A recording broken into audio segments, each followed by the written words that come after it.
गौर प्रेमानंदी मम ज्ञान तिमिरन्धस्य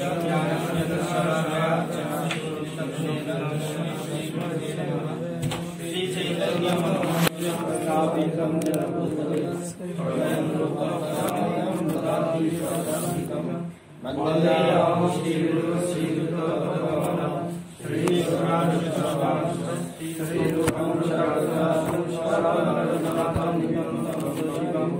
शायितं शाबदूतं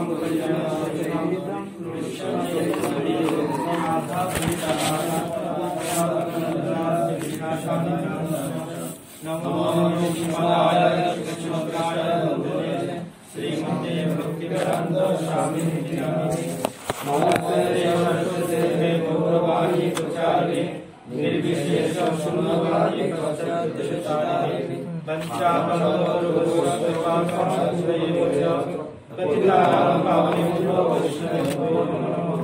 हे कृष्ण करुणा सिंधु दीनबंधु जगत्पते गोपेशं राधाकांत नमस्ते तप्तकांचन गौरांगी राधे वृंदावनेश्वरी विश्वभानुसुते प्रणमामि प्रिये विलासमनिकाशाय चक्राय भगवत्मनि बलभद्र सुभद्राभ्यां जगन्नाथाय वृंदाय कृष्ण भक्ति पदे जय श्री कृष्ण चैतन्य प्रभु नित्यानंद श्री अद्वैत गदाधर शिवासादि गौर भक्तवृंद हरे कृष्ण कृष्ण कृष्ण हरे हरे हरे राम राम हरे हरे। ओम नमो भगवते वासुदेवाय ओम नमो भगवते वासुदेवाय ओम नमो भगवते वासुदेवाय।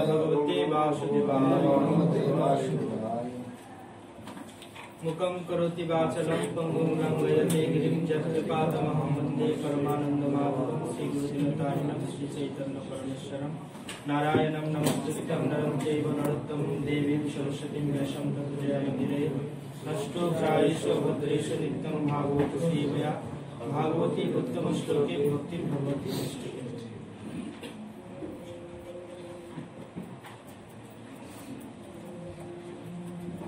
শুধু সম্মানিত ভক্ত সজ্জন, আপনাদের গীতা পাঠদান শিক্ষা কার্যক্রমের এই ক্লাসে আপনাদেরকে আমি স্বাগতম জানাই এবং শুভেচ্ছা জানাই। তো আমরা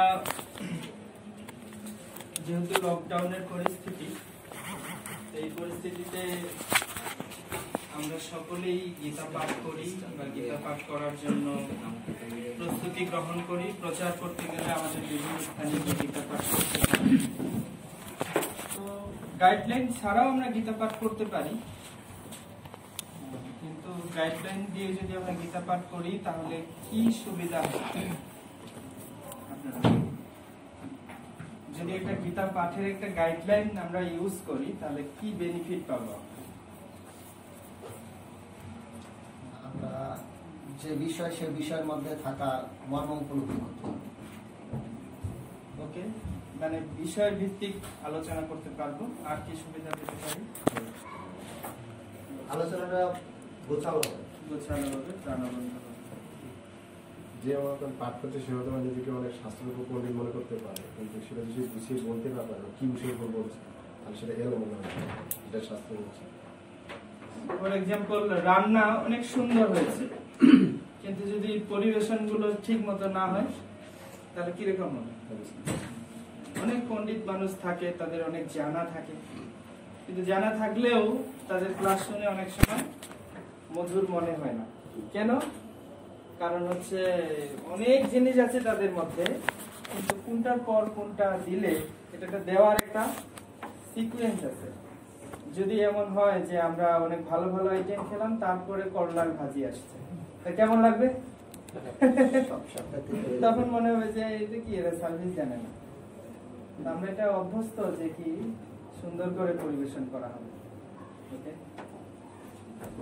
আমাদের ভুল ত্রুটিগুলো সংশোধন হবে, ভুল ত্রুটিগুলোকে সংশোধন করতে পারবো।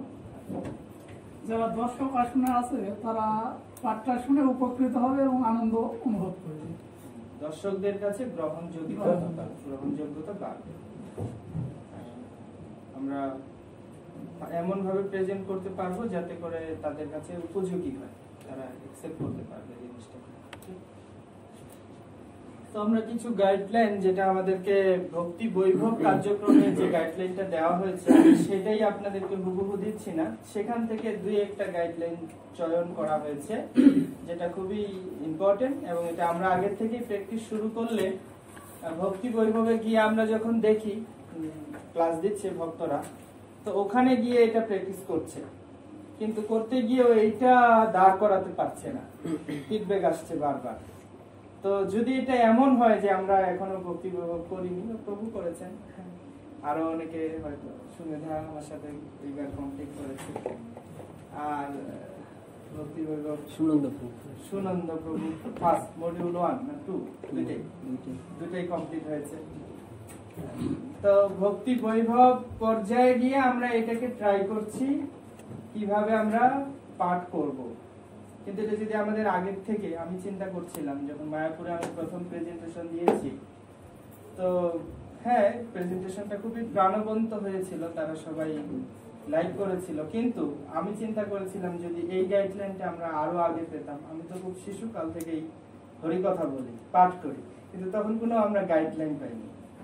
গাইডলাইনটা যদি আগের থেকে পেতাম তাহলে অনেকগুলো কথা আমরা যেগুলো এক্সট্রা বলি সেগুলো হয়তো আমরা বলতাম না।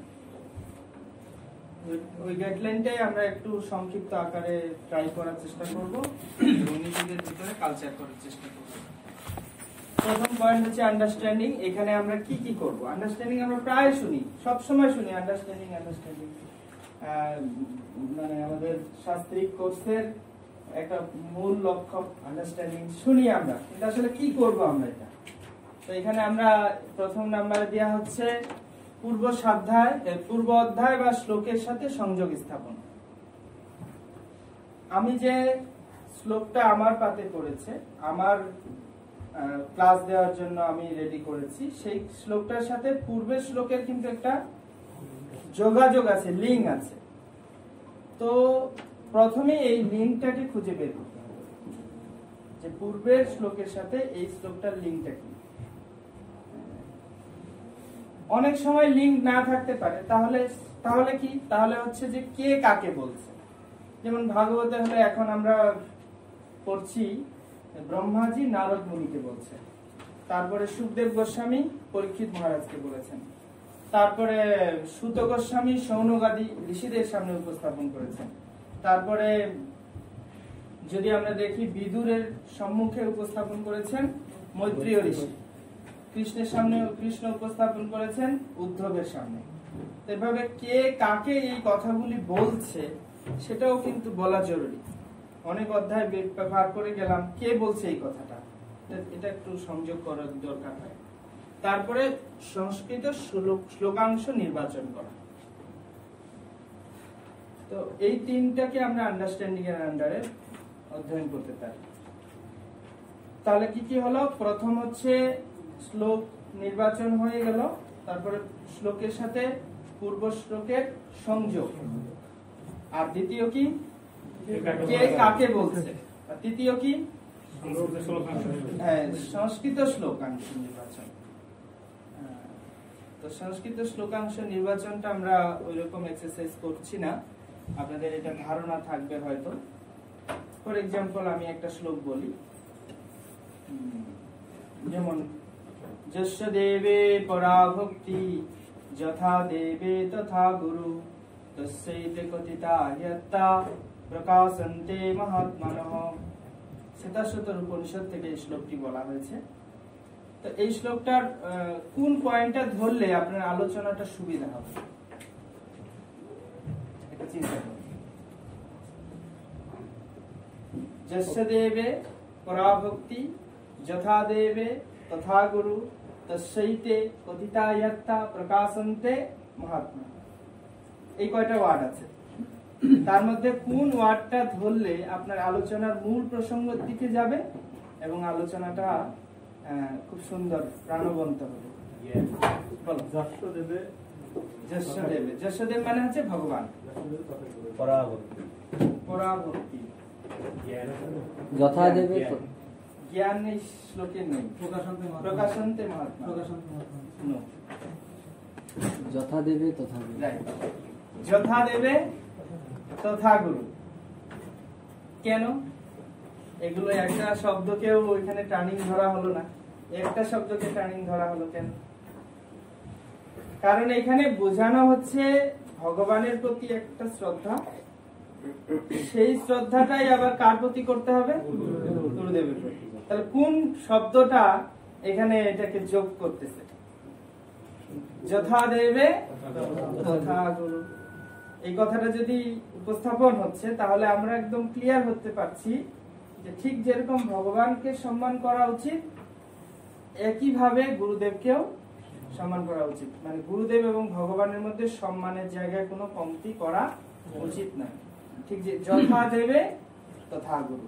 তাহলে পুরো শ্লোকটা আমি আলোচনা উপস্থাপন করলেও সেখান থেকে আমি একটা শব্দকে একটু বিশেষ গুরুত্ব আরোপ করছি, এবং সেইটা কেন গুরুত্ব আরোপ করছি কারণ সেটা একটু বিশেষ পয়েন্ট। তো যখন যে কোনো শ্লোক আপনি পাঠ করছেন, যে শ্লোকটা আপনি পাঠ করলেন, প্রথমে আপনাকে চিন্তা করতে হবে যে এই শ্লোকটার কোন পয়েন্ট, কোন শ্লোকাংশটাকে আমি হাইলাইট করতে পারি। শ্লোকাংশ ব্যবহার করা। আপনারা দেখবেন শ্রীল প্রভুপাদের লেকচারের মধ্যে অনেক শ্লোকাংশ থাকে, প্রভুপাদ শ্লোকাংশ ব্যবহার করেন। তো এটা একটা খুব গুরুত্বপূর্ণ পয়েন্ট কি শ্লোকাংশ ধরে উচ্চারণ করে বলা।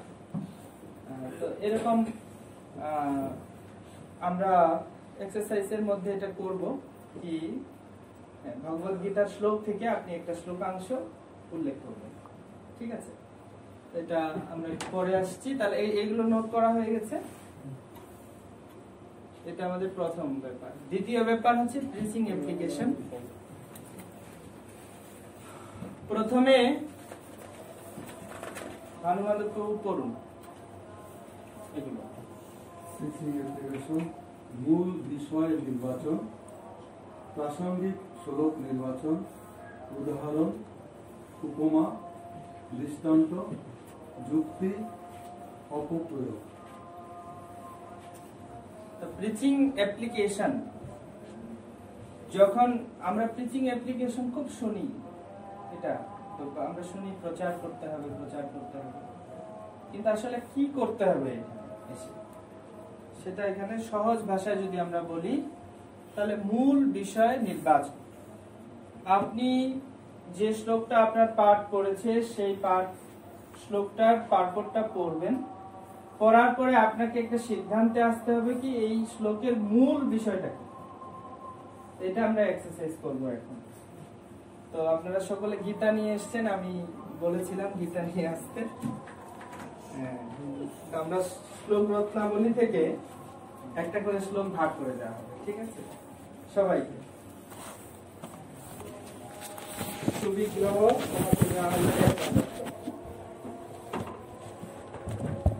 7 নাম্বার, তোমার হচ্ছে 2-12,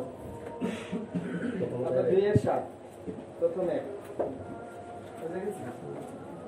তারপর হচ্ছে 2-12 হয়ে গেছে, 2-13 ডিসেম্বর, 2-14 রঘুনন্দন কৃপা প্রভু, 2-20, 2-22 প্রভু আপনি আত্মারাম প্রভু, 2-23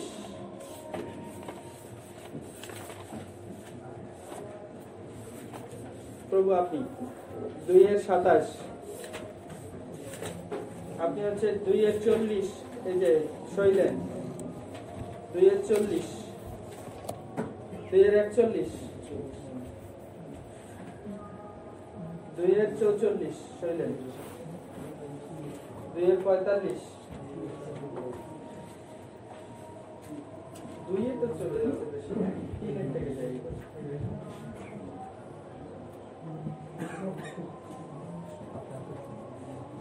আচ্ছা 2-59 কে বিজয়, 45 তোমার হয়ে গেছে? ঠিক আছে, তাহলে তুমি 2 এর 59, তোমার হচ্ছে 2 এর 62 63।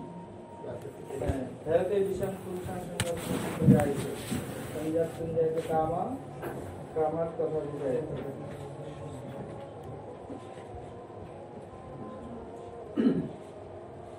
3 এর 9 হচ্ছে কানুনবিন্দু যোগ্য সাবজেক্ট আপনার সাবজেক্ট। 3 এর 13 নিলাময়। 3 এর 14 3 এর 14 মনে থাকবে? 3 এর 21 হৃদয় আনন্দ। 3 এর 27 প্রভাত। 3 এর 37 কে বাকি আছে? তুমি। 3 এর 37 কাম এসো ক্রোধ হয়ে এসো। তারপরে 4 এর 1 লাগবে না, 2 অসিত।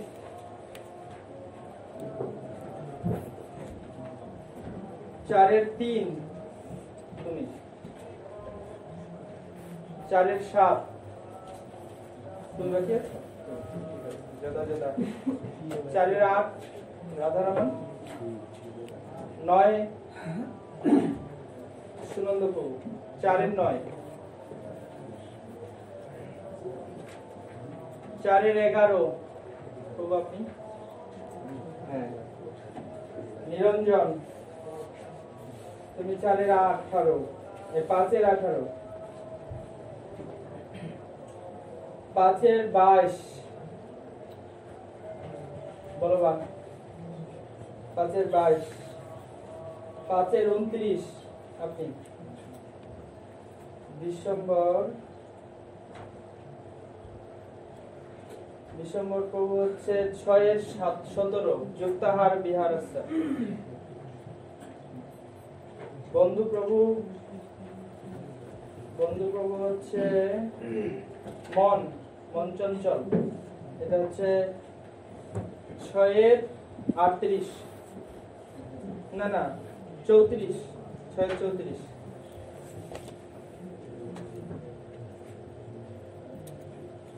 6 এর 47 হরমাধব প্রভু।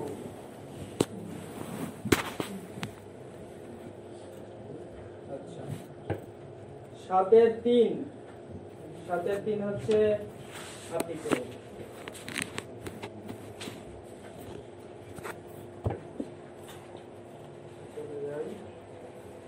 10 এ দিয়ে দিই।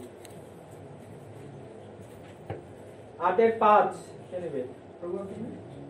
8 এর 5 ওকে।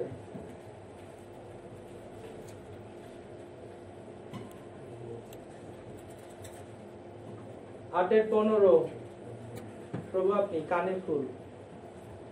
8 এর 15 নামটা মনে নেই। 8 এর 9 এর 2 চৈতন্য। 9 এর 2। তারপর তুমি, তোমার নাম কি? তুমি হচ্ছে 9 এর 4 ওকে। তারপরে 9 এর 10 আর কে বাকি আছে? লক্ষ্মী প্রভু। 9 এর 10 ঠিক আছে। 9 এর 11 আপনি ওকে। সবাই পেয়ে গেছেন। কাজটা কি? তুমি 10 এর 8। তো কাজটা হচ্ছে তাৎপর্যটা পড়ুন। পড়ার পরে আপনি এখান থেকে মূল পয়েন্টটা কি এটা সিলেকশন করুন। পড়ার পরে আসলে প্রভুপাদ মূল পয়েন্ট হিসাবে কোনটাকে উল্লেখ করছেন এটা বের করুন। 5 মিনিট এটার জন্য সময় দেওয়া। প্রভুপাদ কি শিক্ষা দিয়েছেন নাকি আমাদের এটা কিভাবে আমরা প্রয়োগ করবো এটা কোনটা? মূল বিষয় এই পুরো তাৎপর্যটার মূল বিষয় কোন? তাৎপর্য না শ্লোকে? তাৎপর্য। তাৎপর্য তো শ্লোকে একই লিঙ্ক আছে।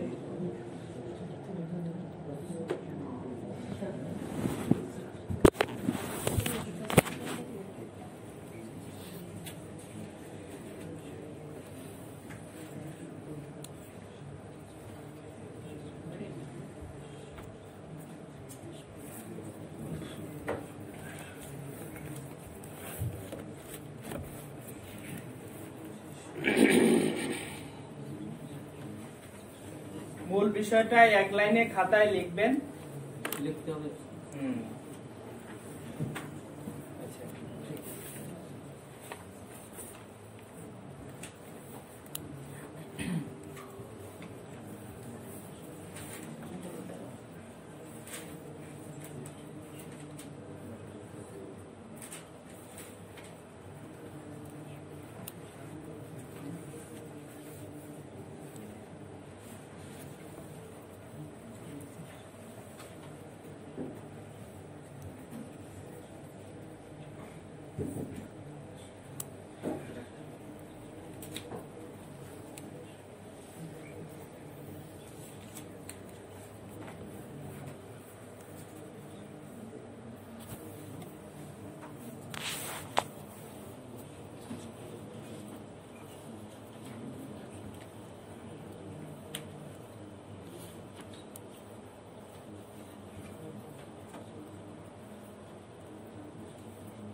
এটা কভার করছে না।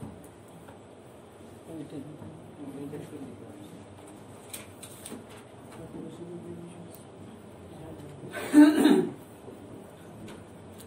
এটাই পুরো কভার করবে, কমায় দিই।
আরেকটু সময় আছে, সবাই দেখে নিন।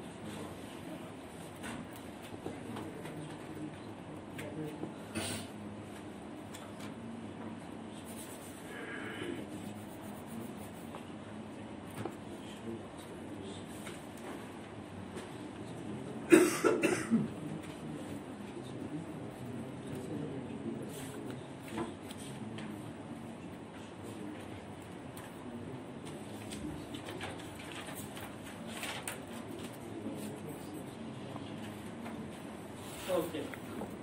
সময় প্রায় শেষ। সবাই লিখেছেন? বুঝতেই পারি না। পারো নাই? ওইটাই তো বোঝার চেষ্টা করতে হবে।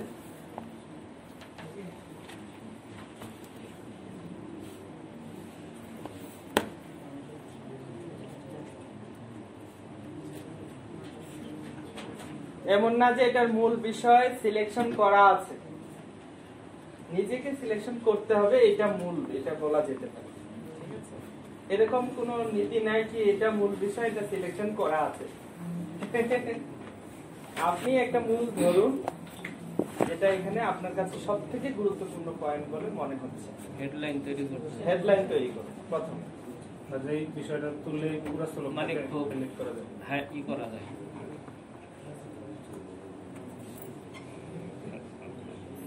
সময় প্রায় শেষ। এর মধ্যে যারা যারা করেছে আমরা সবার কাছ থেকে শুনবো, কিন্তু পিছন থেকে শুনবো। শ্লোক উচ্চারণ করতে লাগবে না, শুধু বিষয়টা এই শ্লোক, এটার বিষয়টা এই সিলেকশন করা হয়েছে। হ্যাঁ, সুনন্দ স্যার। হরে কৃষ্ণ। আমার 9 নম্বর 4 অধ্যায়ে জন্মকর্ম চরমবিধি। এখানে আমার কাছে মনে হয়েছে ভগবানের জন্মকর্ম দিব্য জন্ম দিব্য জানে, জগতের বন্ধুমুক্ত ভগবান জানে।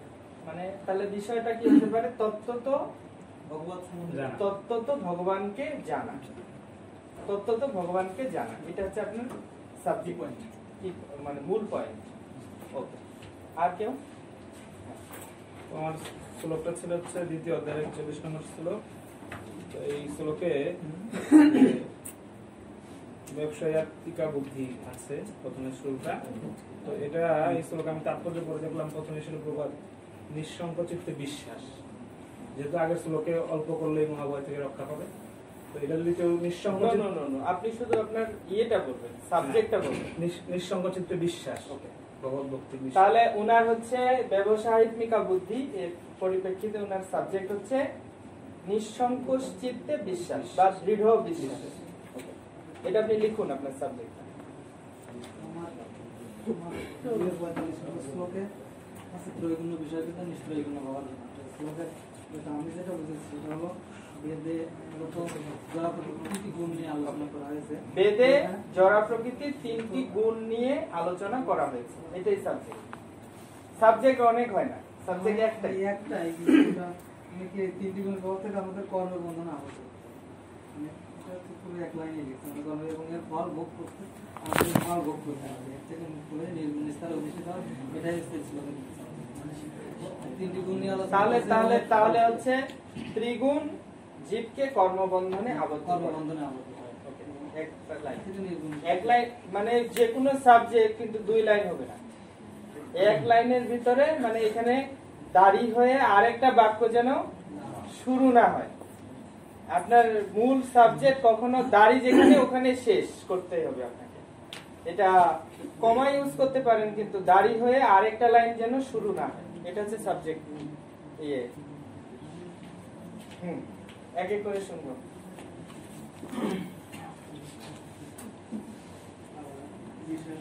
যে মানুষ তার মনুষ্য জীবনের সমস্ত সমস্যার সমাধান করে না এবং আত্মতত্ত্ব উপলব্ধি না করে কুকুর বিড়ালের মতো এই জগৎ থেকে বিদায় নেয়, সে হচ্ছে জীবন। কিন্তু আমি বললাম যে এক লাইনই আছে, দাঁড়িতে যাই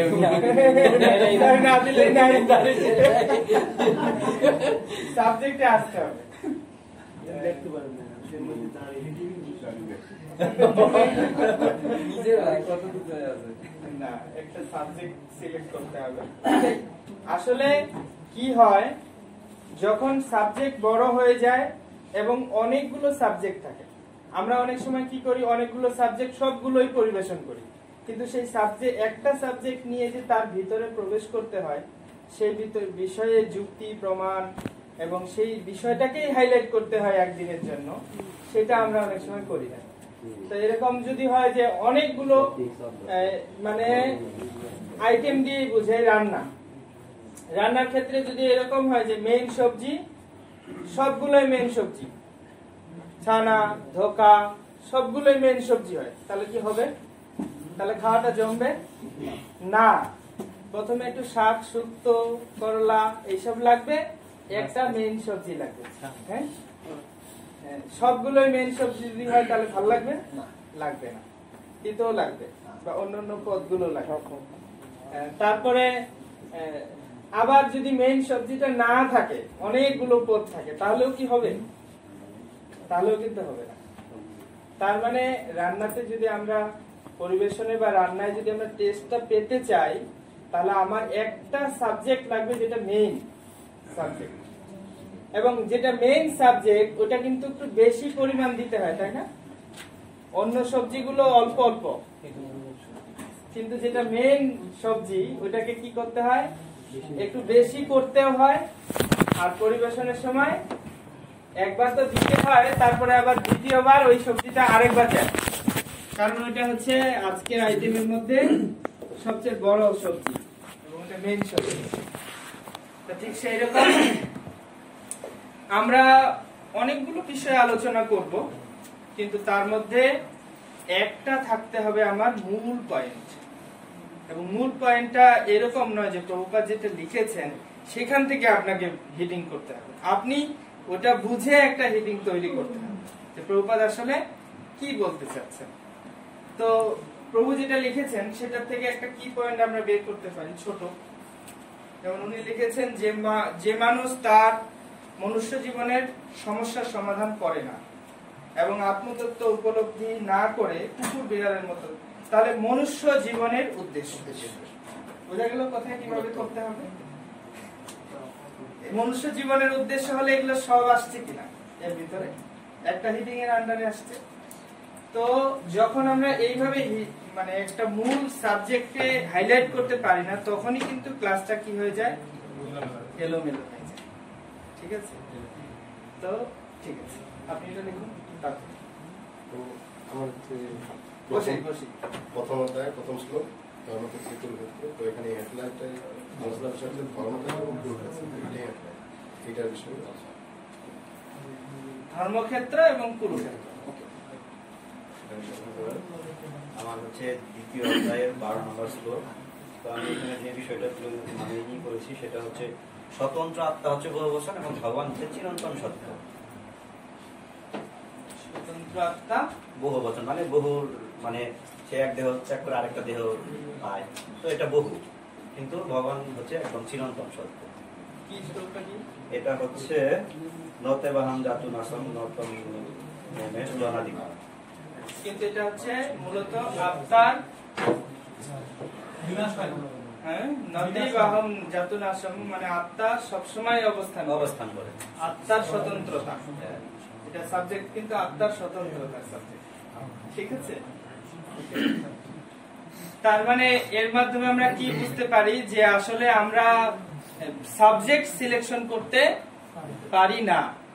আমরা ক্লাস যখন দিতে যাই আমরা সাবজেক্টটা সিলেকশন করতে পারি না, কি আমি কিসের উপরে বলবো, অনেকগুলো সাবজেক্ট, তখন আমার মাথা গুলিয়ে যায়, এতগুলো বিষয় কি করে বলবো, এতগুলো বলা কি কিভাবে বলবো জানি না। সাবজেক্টটা আগে সিলেকশন করতে হবে, পাঠের জন্য এটা খুবই ইম্পর্টেন্ট।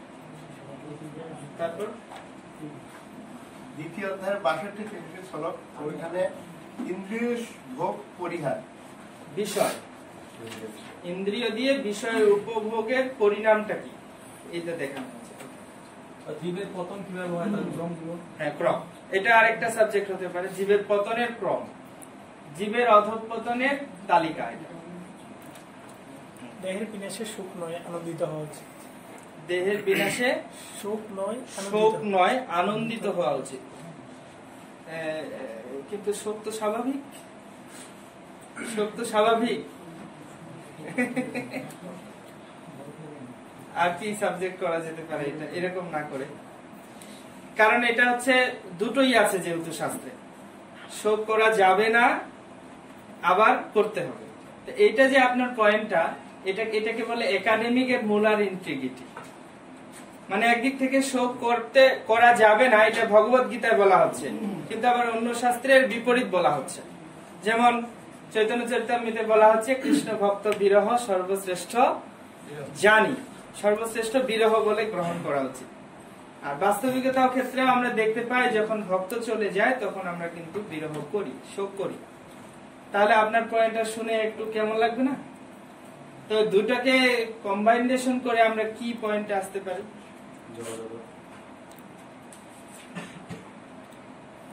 কি পয়েন্টে আসতে পারি আপনি একটু চিন্তা করুন। জন্ম মৃত্যু অনিবার্য, জন্ম মৃত্যু অনিবার্য সত্য। দ্বিতীয় অধ্যায়ের 40 নং শ্লোক। তো শ্লোকে প্রভুপাদ যে বিষয়টি বোঝাতে চেয়েছেন সেটা হচ্ছে ভগবানের সেবা করে হচ্ছে মানব জীবনের সার্থকতা। ঠিক আছে। প্রভু আমার ছিল তৃতীয় অধ্যায়ের 23 নম্বর শ্লোক।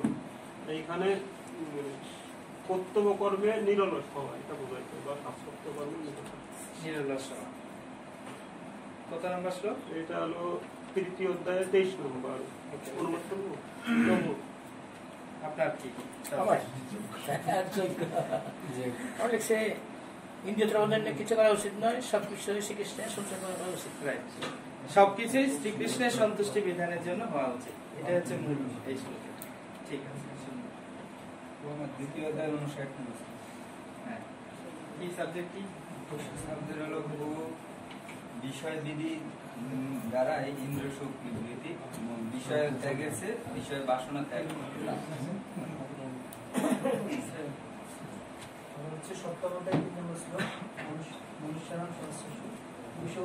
কেবলমাত্র ভক্তরাই ভগবানকে ভগবত স্বরূপে জানতে পারে। ভক্তরাই জানতে পারে। আমি আরেকটা কথা বলি যে আসলে শুধু পয়েন্টটা বলুন, তাহলে সুবিধা হবে। শ্লোক বলা লাগে না, শুধু পয়েন্ট। হরে কৃষ্ণ মহামন্ত্র কীর্তন করা, এটা শ্লোক হলো, আমার হলো ওকে। হরে কৃষ্ণ মহামন্ত্র কীর্তন করা। ধন্যবাদ প্রভু। আমার মূল শ্লোকের মূল পয়েন্ট হচ্ছে ভগবানকে ভজনা করা। বলবান। তো পঞ্চম অধ্যায় 22 শ্লোক, এখানে বলছে যথার্থ যুগে ইন্দ্রিয় সুখের প্রতি আকৃষ্ট হন না।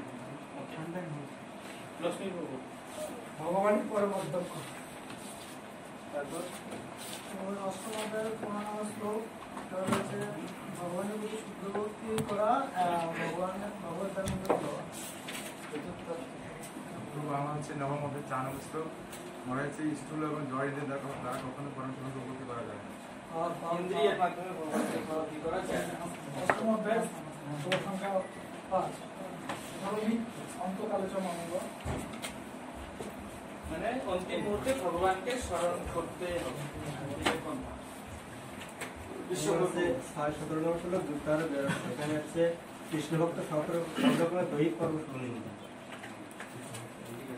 29 নম্বর শ্লোক, শান্তি লাভের সবচেয়ে শ্রেষ্ঠ নীতি অর্থাৎ ভগবান শ্রীকৃষ্ণের সমস্ত কর্মের ভোক্তা। এক কথায় শেষ, ভগবান শ্রীকৃষ্ণই সমস্ত ভক্তের কর্মকর্তা। এটা একটা হতে পারে, অথবা শান্তির সূত্র, কারণ এটা পরিপূরক। তাকে ভক্ত জানলে শান্তি পাবে, তাহলে এটা আসছে ওর ভিতরে। ঠিক আছে, তাহলে শান্তির সূত্র দিলেই অন্য মিনিং গুলো চলে আসবে। চৈতন্য নবম অধ্যায়ের 2 নম্বর শ্লোক, এর বিষয়বস্তু ছিল রাজবিদ্যা। রাজবিদ্যা তুলে ধরছে যে দেহ এবং আত্মা পার্থক্য। এটা হচ্ছে পুরো নবম অধ্যায়ের মাহাত্ম্য। কেন রাজবিদ্যা, কেন রাজা, এই বিদ্যা কেন, কৃষ্ণ ভক্তি কিভাবে সমস্ত বিদ্যার রাজা, এটা হচ্ছে সাবজেক্ট। কারণ এই সাবজেক্ট ধরেই তোমার প্রেজেন্টেশন তোমার সব হবে, সেজন্য সাবজেক্ট সিলেকশন করা হচ্ছে। লিখুন, এইটার থেকে আমরা শিখবো, এই সাবজেক্টটাকে ডেভেলপ করার মাধ্যমে শিখবো। এই জন্য এটা সিলেকশন করা খুব জরুরি। তাহলে তুমি লেখা হচ্ছে কিভাবে কৃষ্ণ ভক্তি সমস্ত বিদ্যা রাজা, এটা প্রুফ দিচ্ছ। নেক্সট 11 নম্বর শ্লোক, ভগবান তাদের ভগবান শুধু যাগযজ্ঞেরই ফল দান করেন ভগবান? ভগবান সব কর্মের ফল দান করেন, তাই না? এরকম বলে বেটার না? সমস্ত কর্মের ফল ভগবান প্রদান করেন। 9-11 অবজামুখী মামামুরা মানসিক মনীষা হচ্ছে ভগবান বলছেন, আমি পূর্ণ জ্ঞান, আমি আনন্দের প্রতীক, আমি সর্বজীবের অধীশ্বর। একটা সাবজেক্টে আসতে হবে, আমি পূর্ণ অধীশ্বর। পুরো জগতের মালিক হচ্ছেন তিনি। এইটা ঠিক আছে, জগতের মালিক হচ্ছেন পরমেশ্বর ভগবান, এটাই সাবজেক্ট। আপনি বলেছেন? হ্যাঁ। তারপর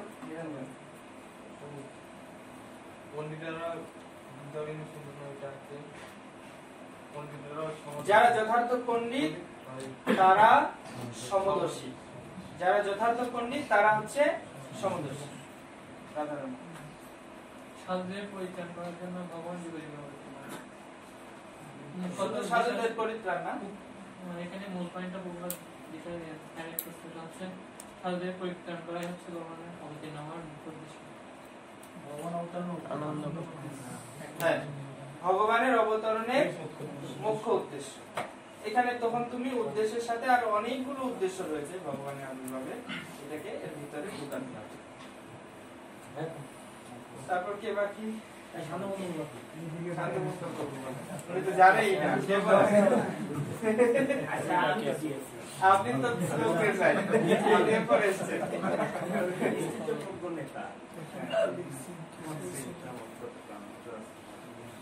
মচ্চিতা মদগত প্রাণা যদি বলেন তাহলে এটা হচ্ছে কৃষ্ণ কথা শ্রবণ কীর্তন।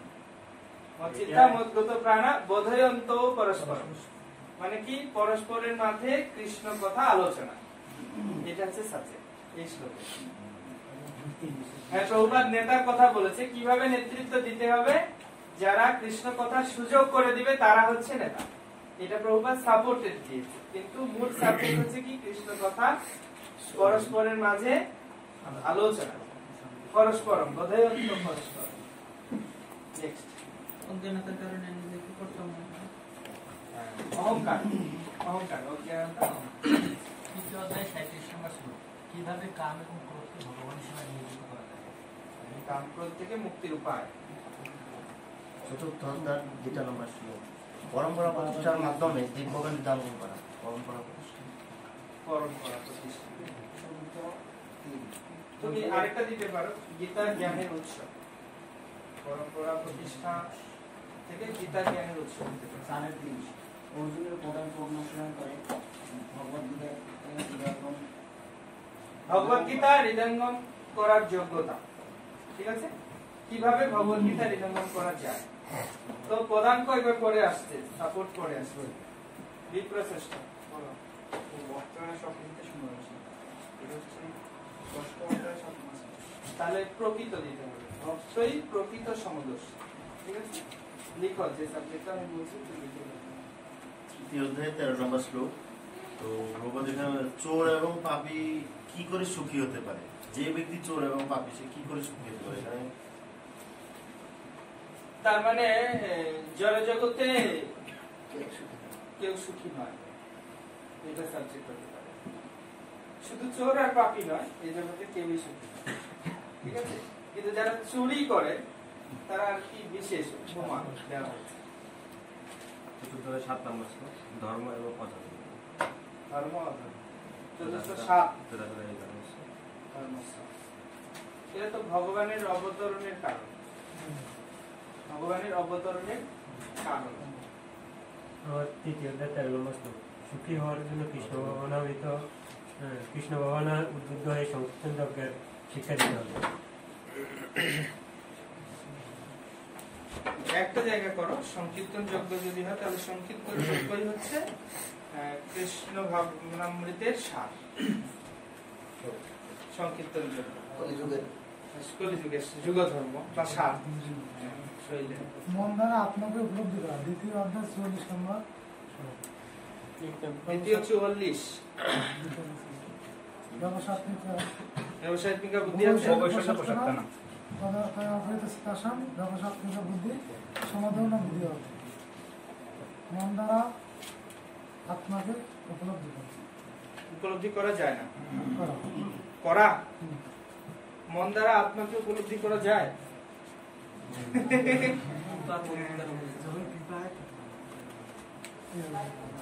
তাহলে এটা কি সাবজেক্ট হতে পারে আবার শ্লোকটা বলো তো।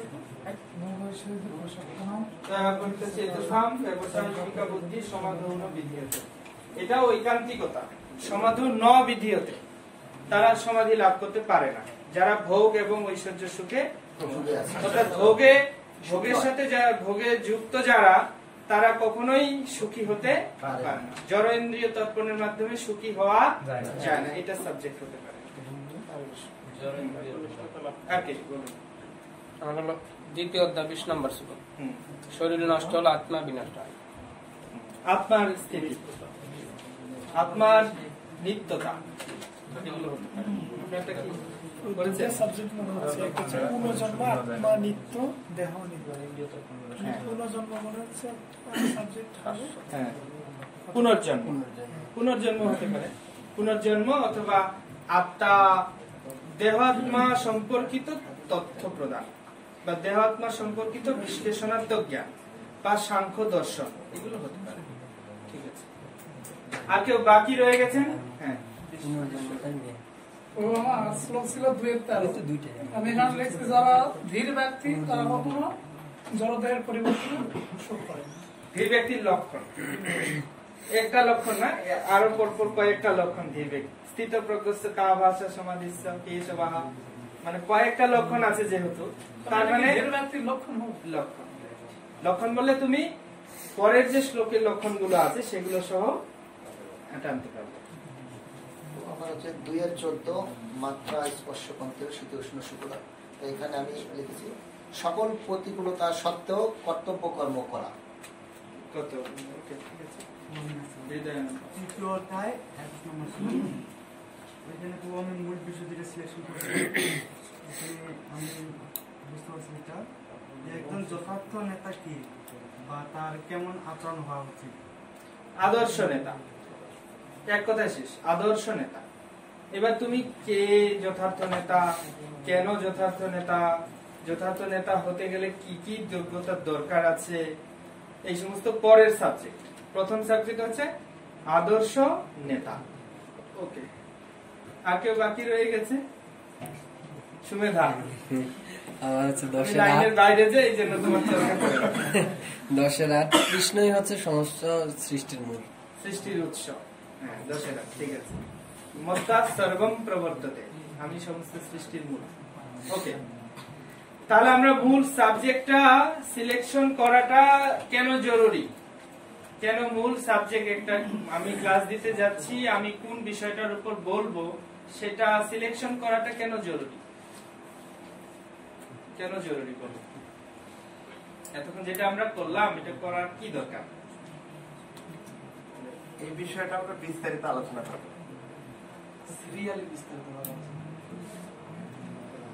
যদি এরকম হয় যে এগুলো হচ্ছে মূল বিষয়, আর আপনি যদি এগুলো না বলে একটা অন্য সাইড প্রসঙ্গ ধরেন, তাহলে শ্রোতা ভাববে কি যে মনে হয় প্রভু যেটা জানে ওইটাই আমার উপর চাপিয়ে দিচ্ছে, যেটা সাবজেক্ট ওইটা তো উনি কিছুই বললেন না, টাচ করলেন না, যেটা পড়লেন ওইটা উনি কিছু বললেন না, উনি উনার মতন একটা বক্তব্য আমার সামনে উপস্থাপন করলেন।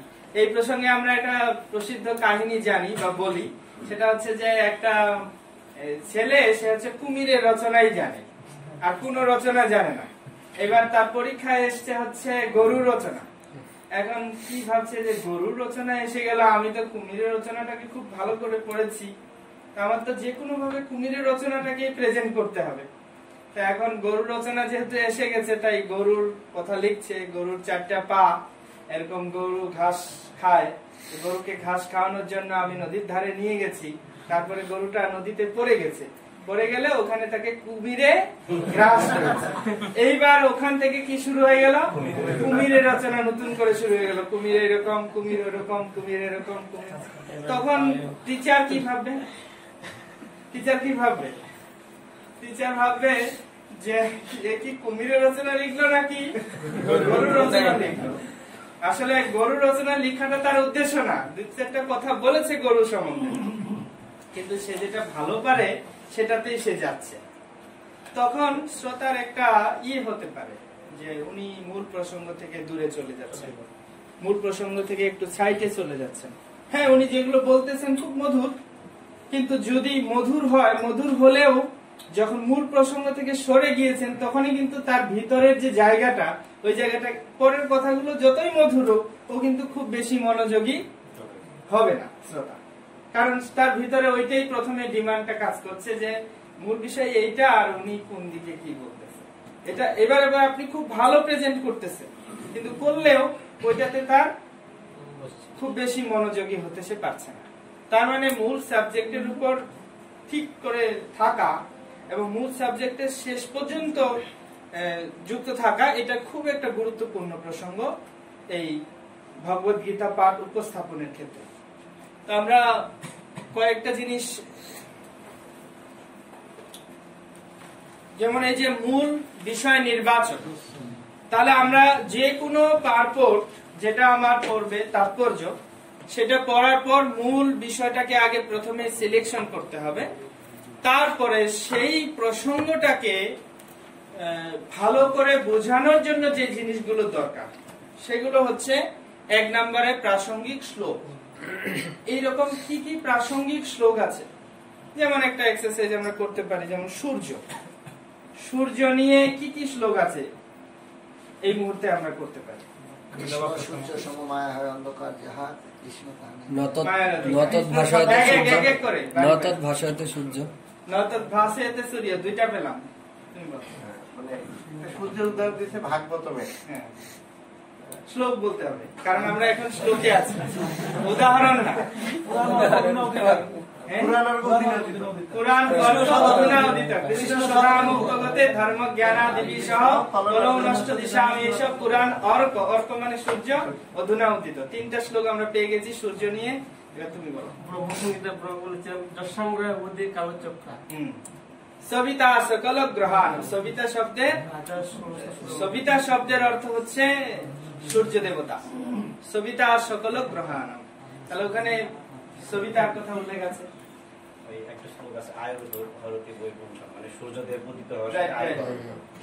আয়ুর্হরতি বৈপুংসাম উদ্দন্নস্তঞ্চ জন্মসৌ তৎসার্থে যৎ খননিত উত্তম শ্লোক বার্তয়া। কয়টা পেলাম? তাহলে একটা সাবজেক্ট যদি আমি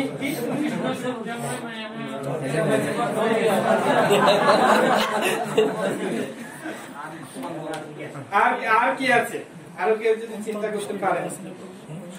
মন্ত্র আছে,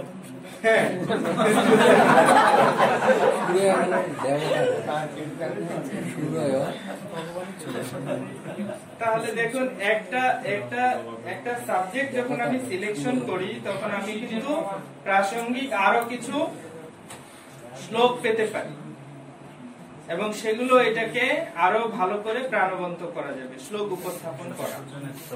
তো হ্যাঁ হ্যাঁ ঠিক আছে, ভগবদ গীতাতে আছে অনন্ত বাহুম অনন্ত বীর্যম শশী সূর্য নেত্রম।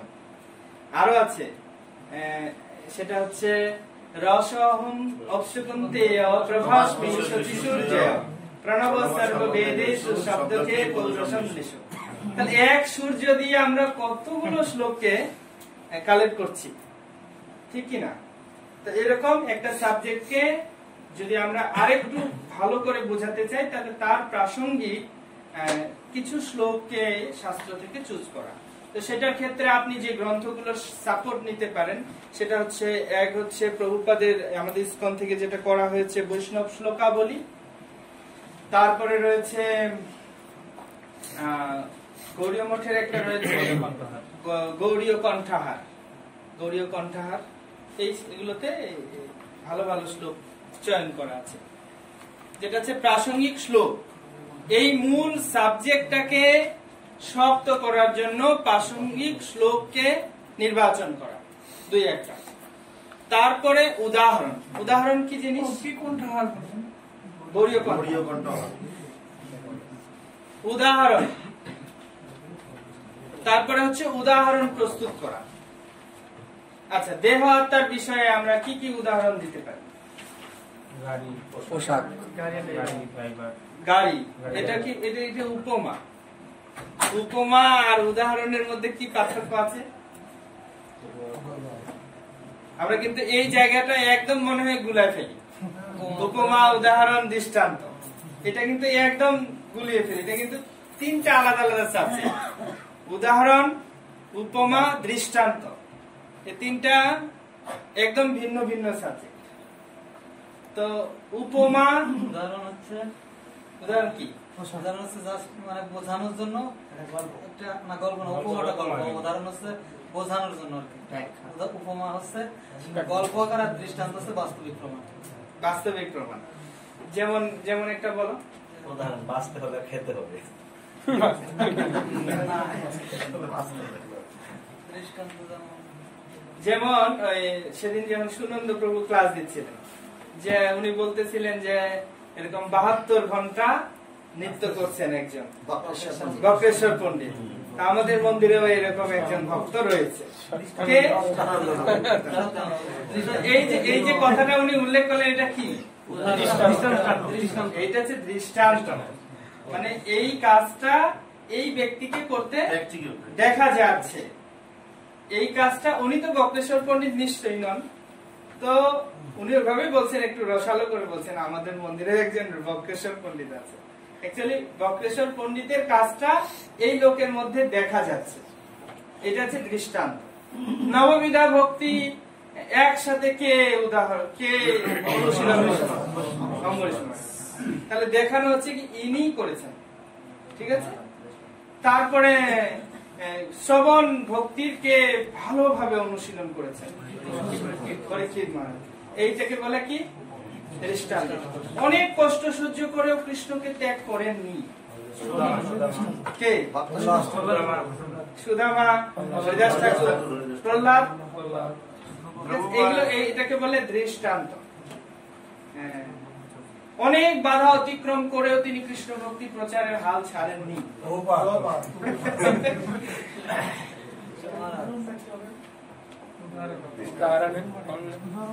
তাহলে এটা হলো দৃষ্টান্ত, উদাহরণ। আর উপমা, উপমা হচ্ছে কি? তুলনা করা। তুলনা করা যেমন ভগবানের যে চোখ, ভগবানের চোখ কি পদ্মের মতো নাকি?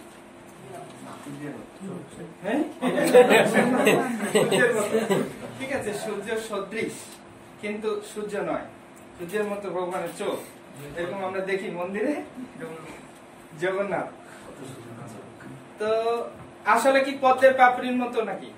পদ্মের পাপড়ির মতো হলে দেখতে খুব ভালো লাগবে না, কিন্তু এই জগতে আর কোনো বস্তু নেই যে ভগবানের চোখের সাথে তুলনা করা যায়।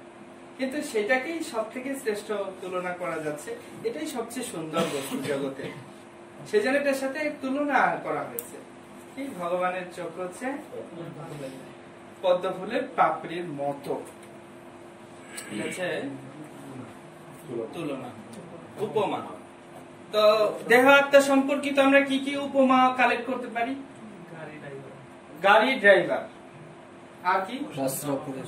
বস্ত্র আর ব্যক্তি। ব্যক্তি তো বস্ত্র পরে না, এটা তো ভগবত গীতাতে দেওয়া আছে, বাসাংশী জীর্ণানি যথা বিহার, অথবা দেহিনাস্মিন যথা দেহি।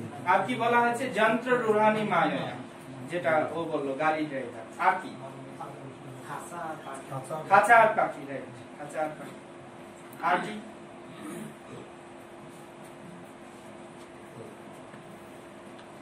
এইখানে প্রভুপাদ যেটা উদাহরণ দিয়েছেন, এটা বস্ত্রের সঙ্গে, যে একজন ব্যক্তি ডুবে যাচ্ছেন আর তার পরনের কাপড়ের করুণা প্রদর্শন করা। তো এখানে বস্ত্রের কথা বলছেন, কিন্তু উপমাটার মূল লক্ষ্যটা কি? হ্যাঁ, মূল লক্ষ্যটা হচ্ছে আমরা শরীরের যত্ন নিচ্ছি কিন্তু আত্মার যত্ন নিচ্ছি, এটা হচ্ছে মূল বিষয়। তারপরে আমরা যে খাঁচা আর পাখি বলছি, এটার ক্ষেত্রে মূল বিষয়টা কি? খাঁচা পরিষ্কার করছি কিন্তু পাখির যত্ন নিচ্ছি না। তার মানেটা কি? মানে এই আত্মার কোনো যত্ন নিচ্ছি না, কিন্তু শরীরের যত্নটা ঠিক মতো নিচ্ছি। তো এখন প্রথম কথা হচ্ছে মূল বিষয়ে সিলেকশন করব, তারপরে প্রাসঙ্গিক শ্লোক নির্বাচন করব এই মূল বিষয়ের সঙ্গে, তারপর উদাহরণ স্থাপন করব, উপমা দিব, দৃষ্টান্ত দিব এবং যুক্তি, যদি কোনো যুক্তি থেকে থাকে। যুক্তি না থাকলে নেই, সবসময় যুক্তি থাকতে হবে এটা কম্পালসারি না, কিন্তু কোনো এই প্রসঙ্গে যদি কোনো যুক্তি উপস্থাপন করা যেতে পারে, যদি থাকে তো এটা একটা নীতির মধ্যে পড়ে। তারপরে এটা আমরা আরেকটা জিনিস, এটা হচ্ছে একাডেমিক এন্ড মোরাল ইন্টিগ্রিটি, মানে এই শ্লোকগুলোকে কারা কিভাবে অপপ্রয়োগ করে, অপপ্রয়োগ কিভাবে করে বা এই বিষয়টাকে কিভাবে অপপ্রয়োগ করে মানুষ। যদি আপনার অপপ্রয়োগ থাকে, এমন নয় যে এটা জোর জুলুম আপনাকে একটা অপপ্রয়োগ খুঁজে বের করতেই হবে, হ্যাঁ নাও থাকতে পারে। যদি এই প্রসঙ্গে কেউ কোনো অপপ্রয়োগ করে থাকে, তাহলে আপনার একজন সমাজের পাঠক হিসাবে এবং যথার্থ পাঠক হিসাবে আপনার দায়িত্ব হচ্ছে কি এই অপপ্রয়োগটা যে মানুষ করছে সেটা চোখে আঙুল দিয়ে মানুষকে দেখিয়ে দেওয়া, হ্যাঁ দেখিয়ে দেওয়া কি এটা তারা ভুল ব্যাখ্যা করছে, তো ভুল ব্যাখ্যাটা যেন আপনি বুঝতে পারেন। এই প্রসঙ্গে আমার অন্য আগের ক্লাসেও আপনারা হয়তো পেয়েছেন, যেমন আমি বলি না যে যেমন ওই যে শ্লোক দুটো, আর দুই জন্মমাতা সংকীর্তন আরম্ভে হইব তোমার পুত্র আমি অবিলম্বে, এটা তারা অপপ্রয়োগ করছে, করে নতুন ভগবান তৈরি করছে, যেহেতু দুইজন আসতে চেয়েছেন সেই জন্য। কিন্তু অপপ্রয়োগটাকে সঠিক প্রয়োগ আপনি কিভাবে উপস্থাপন করতে পারবেন, যখন আপনি বলবেন যে মোর ওরচা মূর্তি মাতা তুমি সে ধরনী, জিহবা রূপা তুমি মাতা নামের জন্য, তখন আপনি একটা সঠিক ধারণা দিলেন যে না এটা আসলে নাম রূপে আর বিগ্রহ রূপে ভগবান এই কলিকালে অবতীর্ণ হয়েছেন, অর্চা মূর্তি রূপে তিনি প্রকাশ হয়েছেন, নাম রূপে কলিকালে অবতীর্ণ হয়েছেন। এখানে আর দুই জন্ম বলতে কোনো মানুষ যে আসবে এরকম নয়, বা এই জগতে আরো কোনো ভগবানের অবতার আসবে তা নয়। ইভেন চৈতন্যদেব তিনি আসবেন, কিন্তু তারও ব্যাপারে প্রচ্ছন্ন অবতারের কথা বলা হয়েছে, সরাসরি কোনো তথ্য অবতারের তালিকায় মহাপ্রভুকেও তুলে দেওয়া হয়নি, এটা খুব গোপন ভাবে উপস্থাপন করা হয়েছে। ভাগবত বেদাদি শাস্ত্রে আছে, কিন্তু একদম পরিষ্কার করে উপস্থাপন করা হয়নি, গোপন ভাবে উপস্থাপন করা হয়েছে। আর এটাই কারণ যে মানুষ এটা প্রচ্ছন্ন ভাবে জানতে পারে না। তো সেই জন্য আমাদের কি করতে হবে, কিছু উপমা, তাহলে অপপ্রয়োগের ক্ষেত্রে যদি আপনার শ্লোকে এমন কোনো অপপ্রয়োগ কেউ করছে বা করতে দেখছেন আপনি বা করা হয়, প্রভুপাদ উল্লেখ করেছেন কি করে, তাহলে সেটাকে একটু আপনার ডিসকাস করতে হবে। এখন আরেকটা হয় কি, দ্ব্যর্থবোধক প্রশ্ন আসে। দ্ব্যর্থবোধক প্রশ্ন বলতে আমি বোঝাচ্ছি, এটাকে বলে কন্ট্রাডিক্টরি পয়েন্ট। কন্ট্রাডিক্টরি পয়েন্ট মানে এই যেমন এই প্রভু যেটা বললেন ওইটাই দ্ব্যর্থবোধক প্রশ্ন। যেমন মরে গেলে শোক করা যাবে না, এটা তো শাস্ত্রের সিদ্ধান্ত নাকি না? শাস্ত্রের নয়, এটা তো শাস্ত্রেরই সিদ্ধান্ত কি শোক করা উচিত নয়, কিন্তু আবার সেই সমস্ত শাস্ত্রেরই আবার আরেকটা কথা হচ্ছে কি শোক মানে সর্বশ্রেষ্ঠ শোক করতে হবে, করতে হবে, আর একটা হচ্ছে করা যাবে না। এই যে দ্ব্যর্থবোধক কথা, এটাকে বলে কি, এটা আমরা বলি এর আগেটা হচ্ছে মূল্যায়ন, আর এটা হচ্ছে একাডেমিক এন্ড মোরাল ইন্টিগ্রিটি, মানে কি নৈতিক শিক্ষা লাগবে। নৈতিক শিক্ষাটা হচ্ছে কি দ্ব্যর্থবোধক যে সমস্ত প্রশ্নগুলো আসে সেগুলোকে সলভ করা, সেগুলোকে সলভ করতে পারা। তো আপনার শ্লোকে কোনো দ্ব্যর্থবোধক প্রশ্ন আছে কিনা? যেমন মায়াবাদীরা বলে থাকে যে আমার শরীর আর আমার যে আত্মা আর পরমাত্মার মধ্যে কোনো পার্থক্য নাই, একই বস্তু। আর আমাদের বৈষ্ণব আচার্যদের মত হচ্ছে কি একটা জীবাত্মা রয়েছে আর একটা পরমাত্মা রয়েছে, আলাদা আলাদা রয়েছে। পরমাত্মা কখনো জীবাত্মা নয়, আর জীবাত্মা কখনো পরমাত্মা নয়, পরমাত্মার অংশই হচ্ছে জীবাত্মা। তো এই যে দ্ব্যর্থবোধক বিষয়টা উপস্থাপন করা হয়েছে, এটাকে ক্লিয়ার করতে পারা, এটা একটা খুব গুরুত্বপূর্ণ প্রসঙ্গ, কি আপনি আপনার ক্লাসের মধ্যে যে দ্ব্যর্থবোধক শব্দটা এসেছে সেটাকে যদি আপনি পারেন একটু ডিসকাস করতে। তো এইটা হচ্ছে আমাদের মূল আমরা প্র্যাকটিস করব, ঠিক আছে? তো প্র্যাকটিসের ক্ষেত্রে আপনারা যে সাবজেক্টটা সিলেকশন করেছেন সেই সাবজেক্টের ক্ষেত্রে সেই সাবজেক্টটাকে এখন আপনি আপনার সাবজেক্টের ওখানে 3-4টা শ্লোক সিলেকশন করুন, কিছু দৃষ্টান্ত সিলেকশন করুন, কিছু উপমা সিলেকশন করুন, তারপরে ওখানে আপনি কিছু যুক্তি প্রয়োগ করুন, যদি কোনো অপপ্রয়োগ প্রসঙ্গ থাকে সেটাকে উল্লেখ করুন, করে আপনি 15 মিনিটের একটা লেকচার প্রস্তুত করুন। এটা হচ্ছে আপনাদের হোম ওয়ার্ক, মানে 2 দিনের গ্যাপ যদি দেই আমরা, তো বাড়িতে আপনি এইভাবে একটা ক্লাস রেডি করে আসবেন, ঠিক আছে? তারপরে এখানে সেই ক্লাসটাকে সবার মাঝে প্রেজেন্ট করবেন। কালকে যেমন অক্ষয় প্রভু বলছিলেন না যে আমাদের নিজেদেরই আগে যুদ্ধ করতে হবে, সারা জীবন নিজেদেরই যুদ্ধ করতে হবে। যখন সঠিক যুদ্ধ করার টাইমে প্র্যাকটিস যেহেতু আছে যুদ্ধ করার, তাই আমি যুদ্ধ করতে পারবো। তো নিজেদের মধ্যে এটা করতে হবে। তো এটা হচ্ছে হোমওয়ার্ক, মানে আপনাদের প্রত্যেকের কিন্তু বিষয় সিলেকশন করা হয়ে গেছে। এখন এই বিষয়ের সঙ্গে এই জিনিসগুলো আপনারা লিখে নিয়েছেন কি? ওকে, তাহলে আমরা চেঞ্জ করতে পারি। নেক্সট হচ্ছে mood and mission. Mood and mission, আপনি যে বিষয়টা সিলেকশন করেছেন সেই প্রসঙ্গ সম্পর্কে প্রভুপাদের কি কমেন্ট আছে? ওকে, মুড এন্ড মিশন এটা আপনি ভাবতে চাই না, তাহলে ভাবতেন যে মুড এন্ড মিশন এটা বোধহয় অনেক জটিল একটা জিনিস, মানে এটা বোঝাই কঠিন। আমরা বহুদিন ধরে মুড এন্ড মিশন লিখছি, অত যাওয়ার দরকার নেই। আপনি শুধু চিন্তা করুন এই প্রসঙ্গে শ্রীল প্রভুপাদের কি কমেন্ট আছে, প্রভুপাদের কি কথা আছে, প্রভুপাদের কথা যেন আমরা এর সাথে উল্লেখ করতে পারি।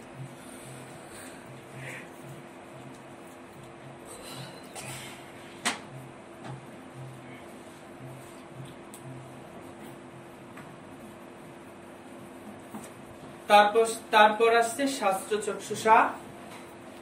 এটা হচ্ছে আমাদের চারপাশে দৃশ্যমান জগৎ সম্পর্কিত বিভিন্ন বিষয়, আমাদের চারপাশে জগৎ সম্পর্কিত বিভিন্ন বিষয়ের সাথে সংযুক্ত করা। তারপর হচ্ছে সারাংশ উল্লেখ করা, প্রশ্নোত্তর পর্ব এবং ধন্যবাদ জ্ঞাপন।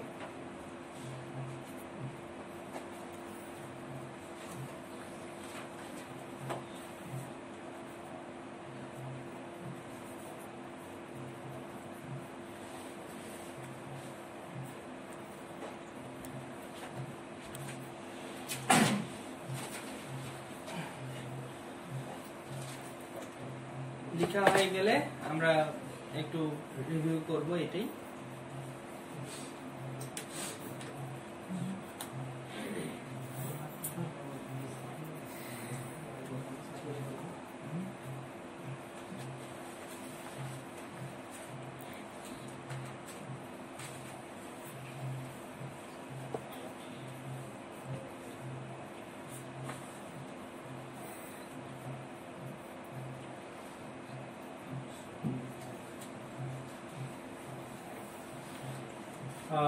হয়ে গেছে লেখা? লিখুন। তো আমরা এখানে যদি দেখি তাহলে আমরা একটা সিকোয়েন্স দেখব। প্রথমে আমরা কি বলেছি, প্রথম হচ্ছে আমি এগুলো আমরা লিখি নাই, প্রথমে আমাকে রাধা মাধব কীর্তন গাইতে হবে, তারপরে আমাকে মঙ্গলাচরণ করতে হবে, তারপর শ্লোকটা উচ্চারণ করে নিতে হবে, তারপরে আমাকে তাৎপর্যটা ভালো করে নিতে হবে। তারপর আমরা কি করব, শ্লোক উচ্চারণ হয়ে গেল, তাৎপর্য ভালো করে পড়া হয়ে গেল, তারপর আমি কি করব? তারপর প্রথম যে কাজটা 1 নম্বরে, সেটা হচ্ছে পূর্ব শ্লোকের সাথে আমি একটা সংযোগ স্থাপন করব। তারপর কে কাকে বলছে সেটা আমি উল্লেখ করব। পরশ্লোক ধরা যায়? হ্যাঁ, তার সাথে পরশ্লোক ধরা যায়, পরের শ্লোকও ধরা যায় না। মেইনলি হচ্ছে আমি আজকের জায়গাটা আসার জন্য আগেরটাই মেইন, পূর্ব প্রসঙ্গ। যদি পরেরটাতে লেস থাকে যে পরে বলা হবে এরকম কিছু ভবিষ্যৎ টার্ম থাকে তবে, আর যদি ভবিষ্যতের কোনো উল্লেখ না থাকে তাহলে আপনার দরকার নেই পড়া। অনেক সময় শ্লোকটা শেষ হয়ে গেল আবার শ্লোক মধ্যে থেকে যায়, আগের শ্লোকে থেকে যায় কিছু। ওই তো ভবিষ্যৎ টার্ম থাকলে আপনি পরেরটা আসবেন, নাহলে আপনি আগেরটাই। এটাকে বলা হয় পূর্ব প্রসঙ্গ। এই সাবজেক্ট হচ্ছে পূর্ব প্রসঙ্গ, মানে পূর্বের ক্লাসের সাথে আজকের ক্লাসটা রিলেশন করা। আমরা প্রথম থেকে দেখেছি, যেমন পূর্ব শ্লোকের সাথে সংযোগ স্থাপন, কে কাকে বলছে, তারপর শ্লোকাংশ নির্বাচন, তারপর হচ্ছে মূল বিষয় নির্বাচন, মানে এটা বাড়িতেই আপনাকে করতে হবে, মূল বিষয় নির্বাচন। তারপরে এই মূল বিষয়টার সাথে এই জিনিসগুলোকে বের করা, ঠিক আছে।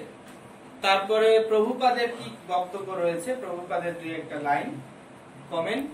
তারপর হচ্ছে দৃশ্যমান জগৎ। তো প্রভুপাদ কি চান, প্রভুপাদ কি চান সেটা আমরা যদি না বুঝি কে বুঝবে? প্রভুপাদ কি বলেছেন, যদি আমাকে বুঝতে চাও তাহলে আমার বই পড়ো, আমার বইয়ের মধ্যেই আমি আছি। তো বই পড়ে যদি আমরা এটা বুঝতে না পারি যে প্রভুপাদ আমার কাছ থেকে কি চান, তাহলে বই পড়ার কোনো অর্থ আছে? আমরা প্রভুপাদের সোলজার্স, প্রভুপাদের সৈনিক, তার মানে বই পড়ে আমাদেরকে বুঝতে হবে প্রভুপাদ কি চাচ্ছেন, এবং প্রভুপাদের চাওয়া অনুসারে আমাকে এগোতে হবে। আমার চাওয়া কি সেটা কিন্তু গুরুত্বপূর্ণ নয়, প্রভুপাদ কি চাচ্ছেন সেটাকেই হাইলাইট করতে হবে সর্বক্ষেত্রে। তো এই জন্য এটা খুব ইম্পর্টেন্ট, ক্লাসের মধ্যে এটা থাকা উচিত। প্রভুপাদের কৃতিত্ব বলা উচিত, প্রভুপাদের সম্পর্কে কিছু কথা থাকা উচিত। নেক্সট হচ্ছে শাস্ত্র চক্ষুষা। শাস্ত্র চক্ষুষা, শাস্ত্র চক্ষুষার ব্যাপারে আমরা একটু ডিসকাস করি। যেমন শাস্ত্র চক্ষুষা, আপনি কোথাও গেছেন বাজারে, খুব ঝগড়া লেগে গেছে, এটা দেখে আপনি কোনটা শাস্ত্র চক্ষুষা দেখবেন? কি দেখবেন?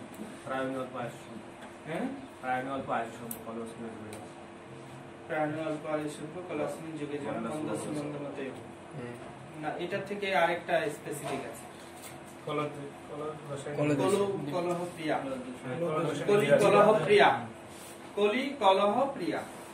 কলি হচ্ছে কলহ প্রবল, কলহকে খুব ভালোবাসে। তার জন্য একটু ঝগড়া লেগেছে আর সবাই ওখানে মৌমাছি যেমন মধু খোঁজার জন্য সবাই এক ঝাঁক পড়ে যায়, ঝগড়া লেগেছে সেই জন্য সবাই একত্রিত হয়েছে, কলি কলহ প্রিয়া। তারপরে আপনি ভাবছেন যে এত মানুষের মধ্যে আমি কেবল একজন ভক্ত, এত মানুষ পৃথিবীতে কেউ ভক্ত হচ্ছে না, আমি ভক্ত। আমরা ঢাকায় এটা বুঝতে পারি না, কিন্তু অন্য জায়গায় বিভিন্ন জায়গায় এরকম আছে, একজন মন্দিরের প্রেসিডেন্ট, উনি প্রেসিডেন্ট মানে উনি সব, রাধুনী, পূজারী, সব প্রচারক, ব্রাহ্মণ, যাজ্ঞিক যা আছে সব একাই, আর কেউ নাই, অথচ উনি প্রেসিডেন্ট। উনি প্রেসিডেন্ট, কাদের প্রেসিডেন্ট বুঝলাম না।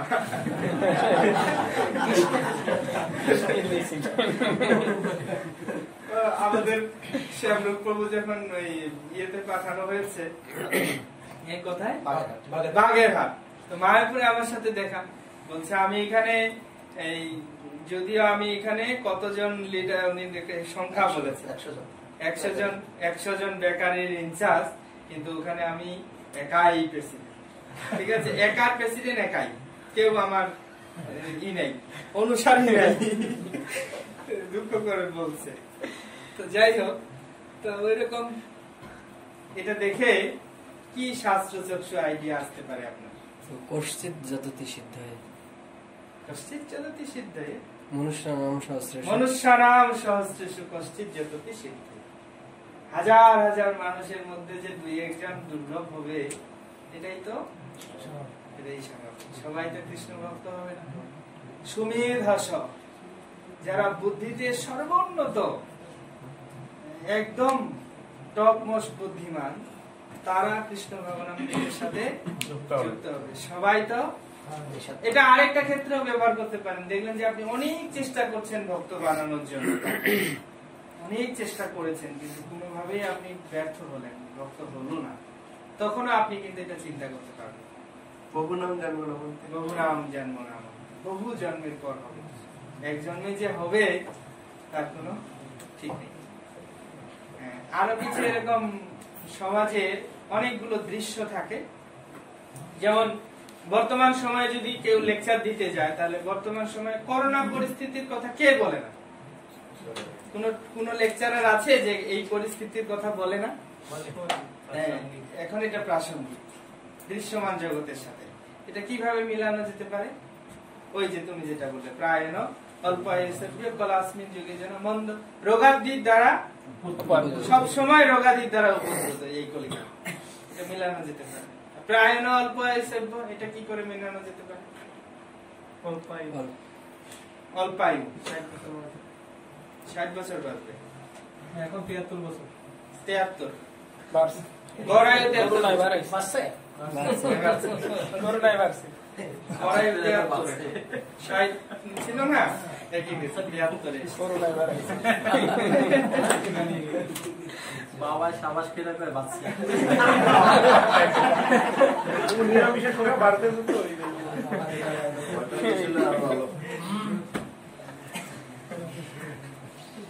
তো যদি আমাদের সম্ভব হয়, আমরা প্রথমত মূল বিষয় সিলেকশন করার পর যে তথ্যগুলো কালেক্ট করতে বলা হলো সেগুলোর উপরেই আমরা মেইনলি করব। আর এইগুলো যদি আমি একটু যোগ করতে পারি তাহলে আরো ভালো হয়। যেমন মিষ্টান্ন আমরা যখন রন্ধন করি, মূল উপাদান 3টা তো লাগবেই, তারপরে যদি এর সাথে একটু কর্পূর বা একটু কাজু বাদাম, একটু কিশমিশ এড করা যায় তাহলে ওটা আরো মধুর হয়। কিন্তু কমপক্ষে তো 3টা জিনিস লাগবে, যেমন চিনি, দুধ আর চাল। এই 3টা জিনিস কমপক্ষে লাগবে, বা এই 3টা জিনিস হলেও মিষ্টান্নটা খাওয়া যায়। কিন্তু যদি এমন হয় যে 3টার একটা নাই, তাহলে কি খাওয়া যাবে? এটা খাওয়া যাবে না। তো 3টা জিনিস হচ্ছে, আমি যদি বলি তাহলে এইটা হচ্ছে আমাদের মূল জিনিস, এটা লাগবেই, ঠিক আছে? এটার সাথে এটা লাগবে, প্রভুপাদের এটা মূল। আর এই যে শাস্ত্রচক্ষু আর এই যে অপপ্রয়োগ আমরা যেটা বলছি, এই দুটা জিনিস যদি আপনি অ্যাড করতে পারেন তো আরো মজবুত হবে। এটা হচ্ছে কিশমিশ বা কর্পূর বা এলাচ, তেজপাতা, এই সমস্ত বিষয়ের সাথে উল্লেখ করা যেতে পারে।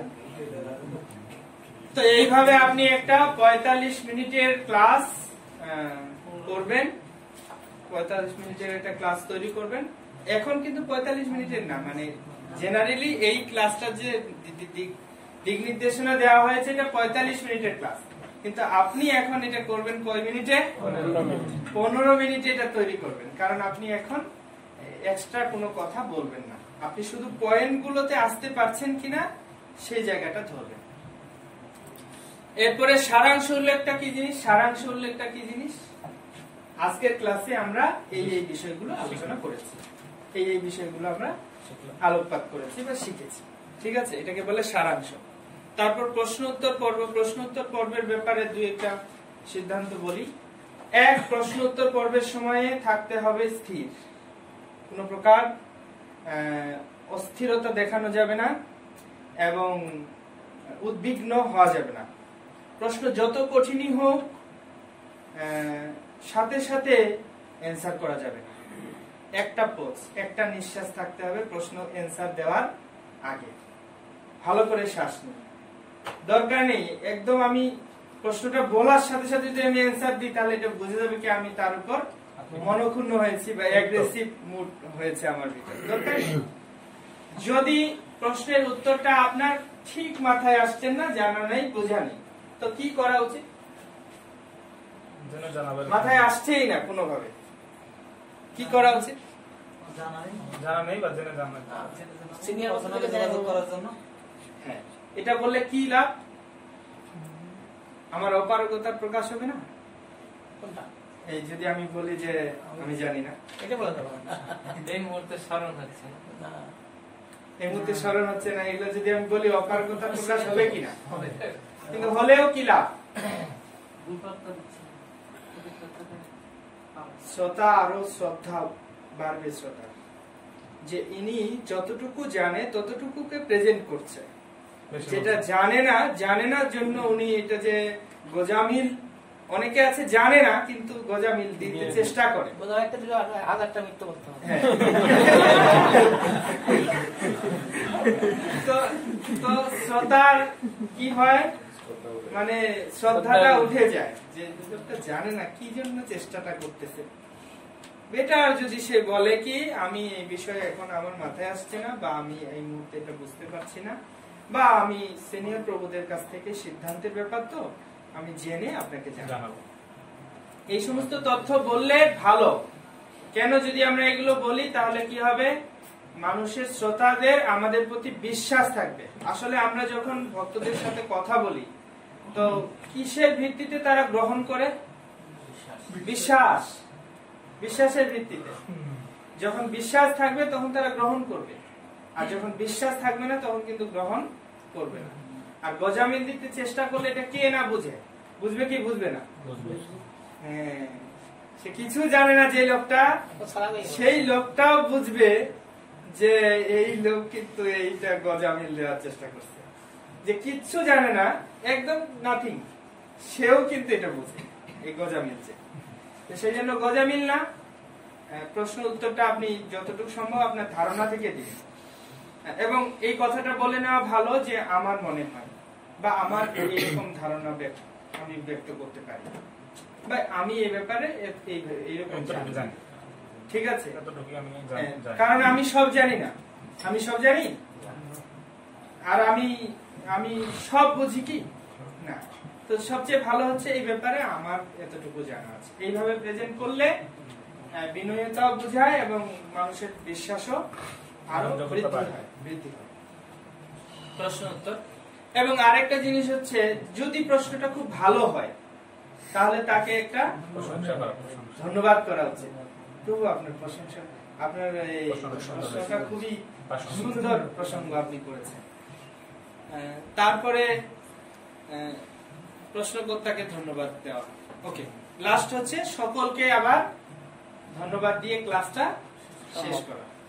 ক্লাসের ব্যাপারে আরো কিছু গুরুত্বপূর্ণ বিষয়, যেমন আপনাকে আগে থেকে সময়টা নির্ধারণ করতে হবে, আপনি কত মিনিট বলবেন, সময়টা নির্ধারণ করতে হবে আগে। যে কোনো ক্লাস সময় নির্ধারণ করতে হবে আগের থেকেই। এবং কি আপনি শ্রোতাদেরও বলতে পারেন যে এত সময় আমরা আলোচনা করব।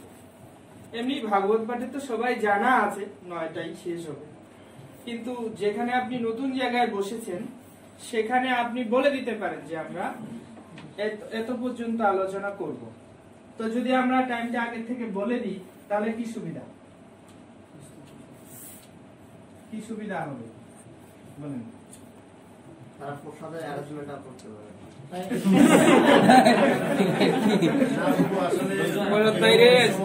ধৈর্য আনা হয়ে যায় যে আমার হয়তো এই কাজটা ছিল, এই কাজটা এই সময়ের মধ্যে শেষ হলে মানে ভালো হতো।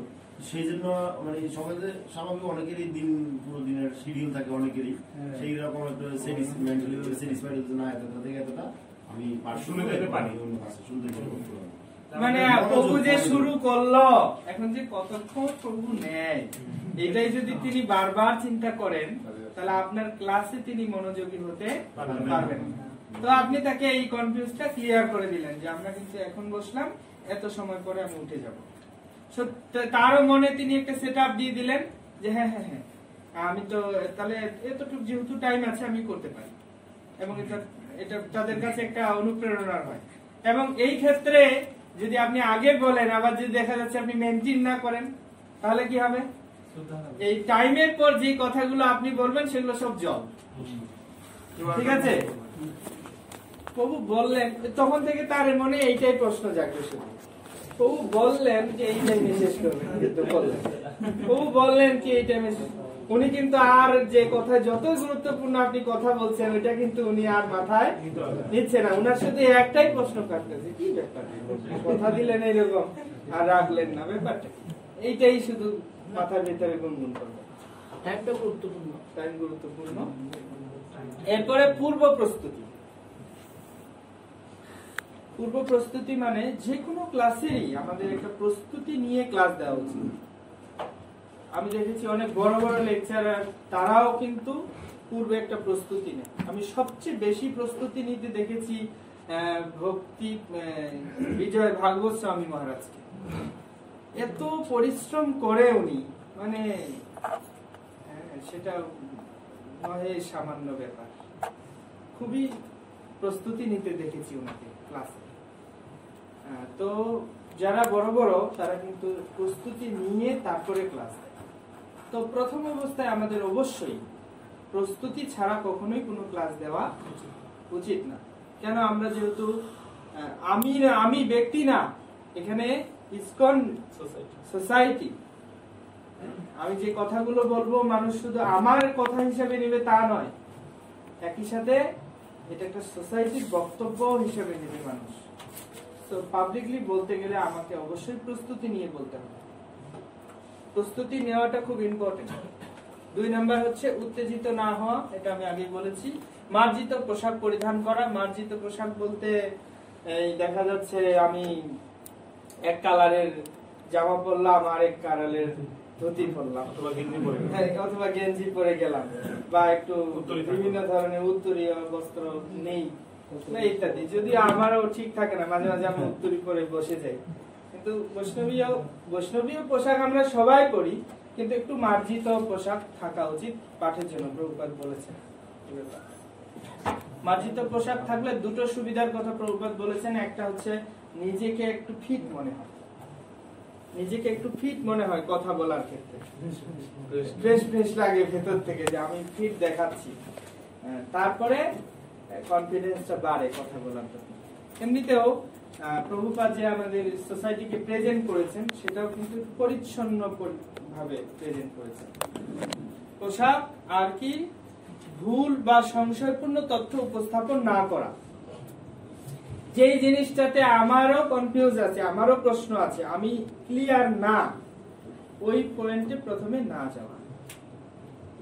যদি আমি ক্লিয়ার না, তাহলে কারোর কাছ থেকে ক্লিয়ার হয়ে নিয়ে তারপর বলা। যদি আমি তারপরেও ক্লিয়ার হতে পারছি না, তাহলে ওইটা না বলাই বেটার। আমি যেটা সবচেয়ে ভালো বুঝি, ঠিক আছে, সবচেয়ে ভালো জানি, সেই প্রসঙ্গটাই বলা। বিশেষ করে এটা দর্শনের ক্ষেত্রে, ফিলোসফি যেন ভুল যেন না হয়, এবং সিদ্ধান্ত, এই দুটো জিনিস, সিদ্ধান্ত এবং ফিলোসফি। তথ্য ভুল হতে পারে, তথ্য যদি ভুল হয় এটা কেউ আপনাকে ধরবে না, মেজর না। বা স্লিপ অফ টাং, মানে জিহ্বা যদি উল্টা করে কোনো কিছু বলে, যেমন ধরুন আপনি সরস্বতীর জায়গায় লক্ষ্মী বলে ফেলছেন, ঠিক আছে, রুক্মিণীর জায়গায় সত্যভামা বলে ফেলছেন, বা সুখদেব গোস্বামীর জায়গায় পরীক্ষিত বলে ফেলছেন, তো এটা সাধারণ ভুল। কিন্তু সিদ্ধান্ত এবং ফিলোসফি আর হচ্ছে দর্শনটাই তো ফিলোসফি। সিদ্ধান্ত, ফিলোসফি কখনো কি হওয়া উচিত নয়, মানে আপনি ক্লিয়ার না হওয়া পর্যন্ত উপস্থাপন করা উচিত। তো আমরা আশা করছি এটাই আমাদের আজকের আলোচ্য বিষয়। এখন বাড়ির কাজটা কি তাহলে? 15 মিনিটের লেকচার তৈরি করা। আমরা আজকে যে বিষয়গুলো জানলাম সেইভাবে। লেকচার কি লেকচার মধ্যে কি কি থাকতে হবে?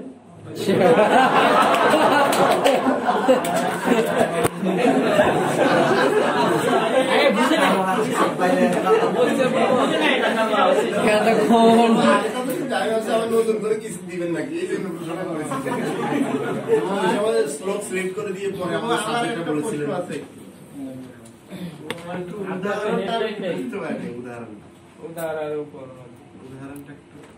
উদাহরণ হচ্ছে কিভাবে বলি,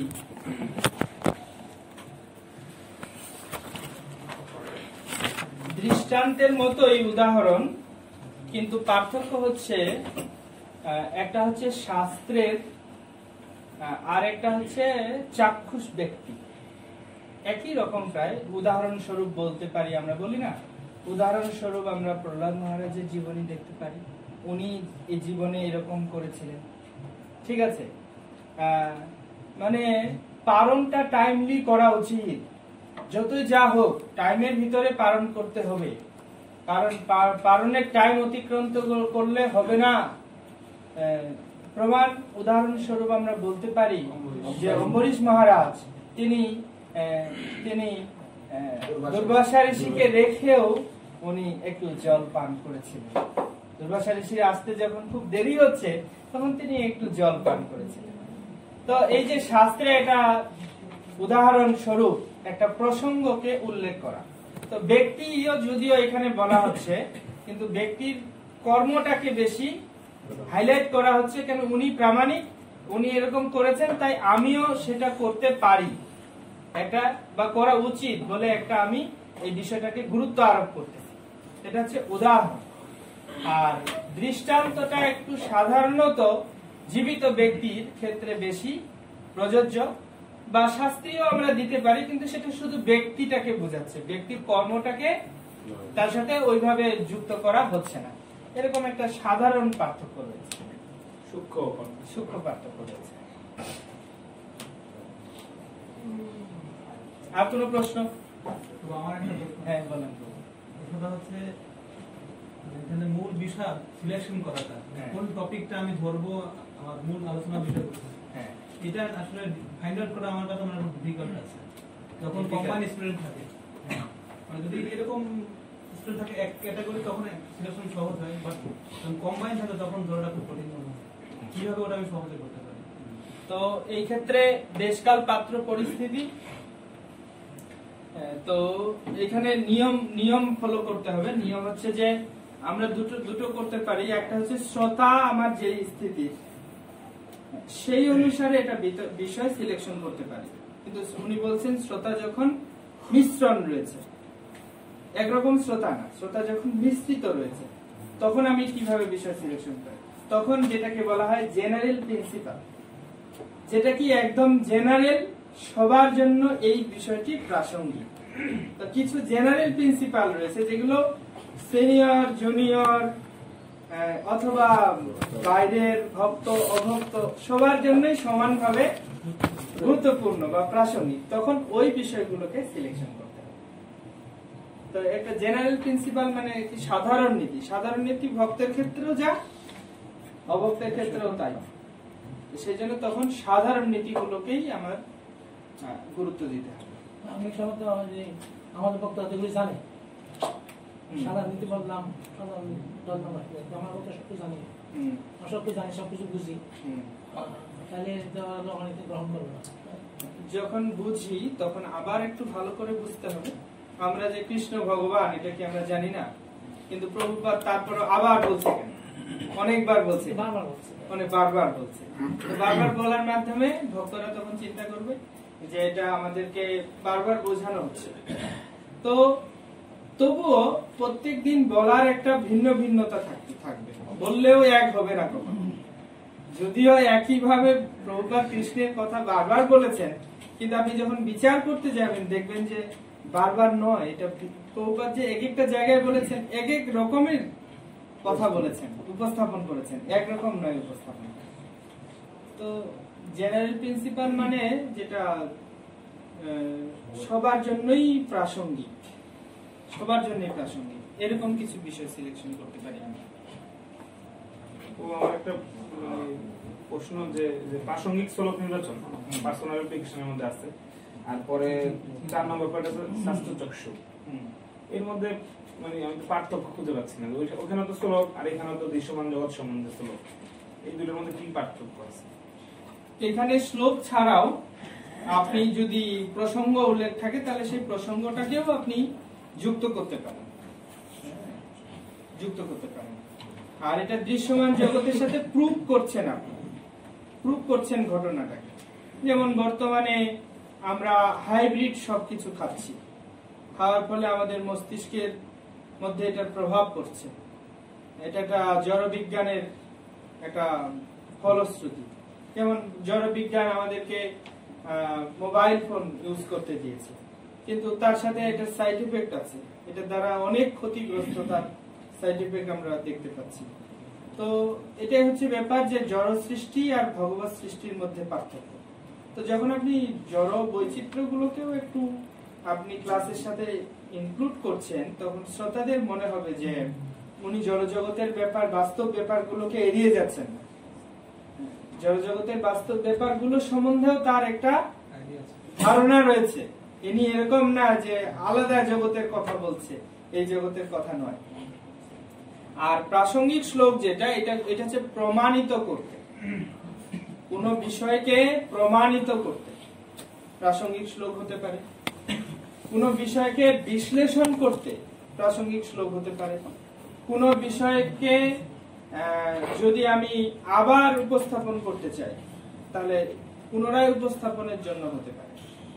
তো এখানে প্রাসঙ্গিক শ্লোক হলেও হবে না, শুধু শব্দ ধরে, ঠিক আছে?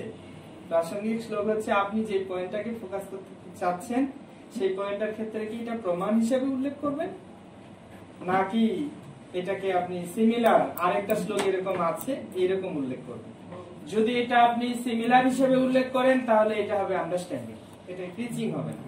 কিন্তু যদি আপনি এটা প্রমাণ হিসেবে উল্লেখ করেন তাহলে এটা হয়ে যাবে প্রিচিং অ্যাপ্লিকেশন। প্রিচিং অ্যাপ্লিকেশনের মূল লক্ষ্যটা কি? আপনি যে শ্লোকগুলো বলছেন বলার মাধ্যমে আরেকজনের চিত্তে প্রত্যয় উৎপন্ন করা, দৃঢ় বিশ্বাস উৎপন্ন করা, এটা শাস্ত্রে আছে। সুতরাং এটা খুব ইম্পর্টেন্ট।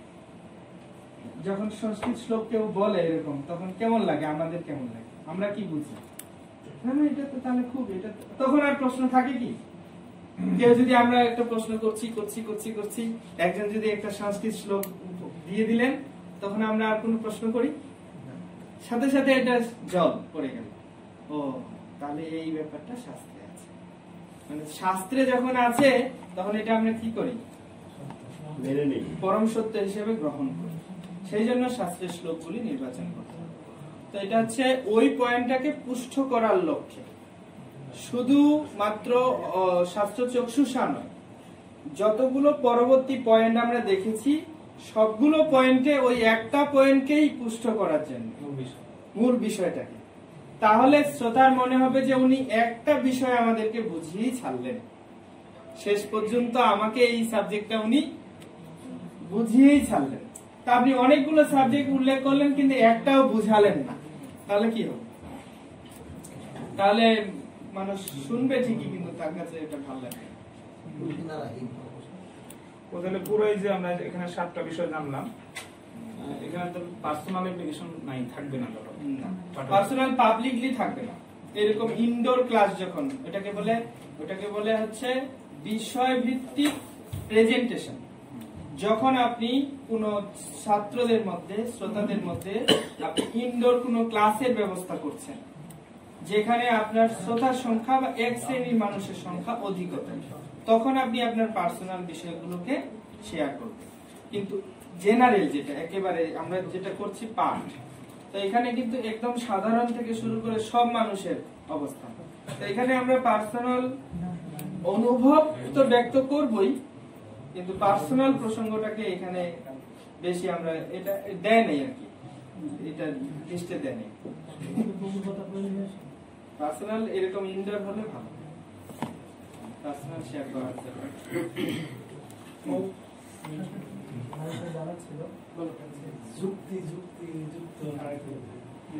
যুক্তি কি? কে উত্তর দেবেন? যুক্তি কি? সুনন্দ প্রভু। যুক্তি ইংলিশে বলে লজিক। লজিক মানে কোন একটা সিদ্ধান্তকে সাপোর্ট করার জন্য যে সমস্ত কথা উপস্থাপন করা হয় এটাই যুক্তি। যুক্তিযুক্ত প্রমাণ বলা যাবে না। প্রমাণ হচ্ছে শাস্ত্র প্রমাণ। তুমি যে যুক্তিটা উপস্থাপন করেছো সেটার আবার শাস্ত্র প্রমাণ সাপোর্ট দিতে হবে, ঠিক আছে? এগুলো তো প্রাসঙ্গিক শ্লোক। প্রাসঙ্গিক শ্লোক যুক্তিটা হচ্ছে যেমন যদি বলছে পরমাত্মা, এই যে এখনই একটা প্রশ্ন তারকৃষ্ণ প্রভু প্রশ্ন করছে প্রতিউদ্ধারণ প্রভুকে, এই মুহূর্তে কিছুক্ষণ আগে আমরা লেকচার শুনে আসলাম। তো তারকৃষ্ণ প্রভু জিজ্ঞেস করছে যে আচ্ছা ওখানে কি পরমাত্মা আছে? গোলকে গোলকে কি পরমাত্মা আছে? তো সাথে সাথে প্রভু অ্যান্সারটা, প্রভু সাধারণত প্রথম যেটা আসে এটা হচ্ছে যুক্তি। ওখানে কেন থাকবে?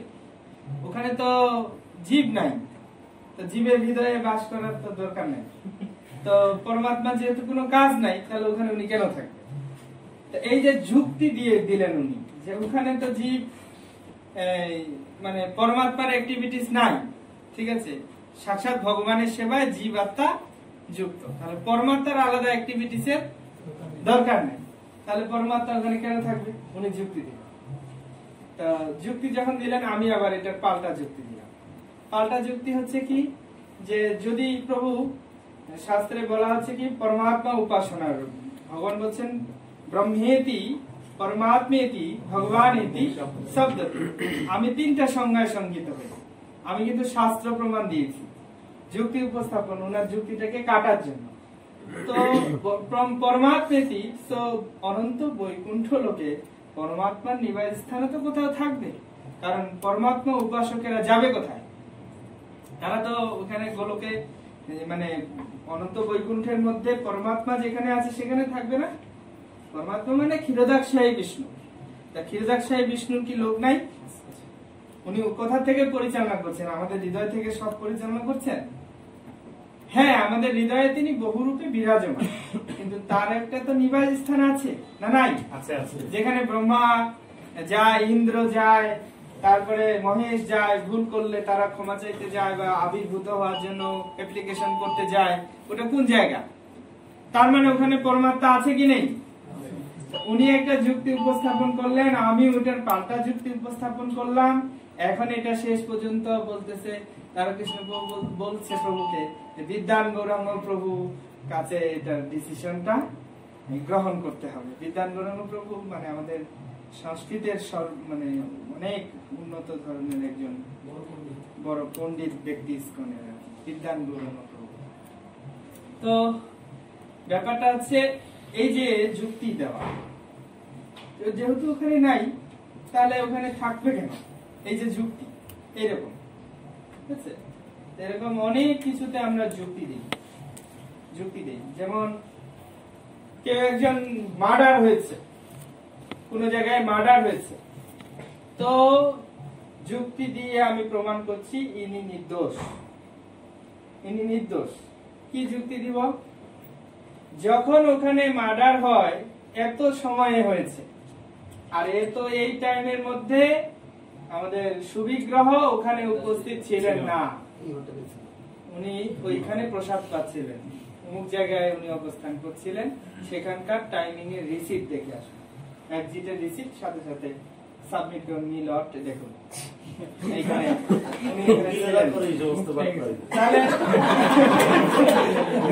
তাহলে এই যে তো মানে নাই, কিভাবে মানলো? তাহলে ইনি কি একজন দেবতা যে একই সাথে ওই হোটেলেও ছিলেন, আবার একই তারিখে ঢাকায় গিয়ে একজনকে মেরেও ফেললেন? কি করে হয়? এই যে যুক্তি দিয়ে বোঝাচ্ছে এরকম।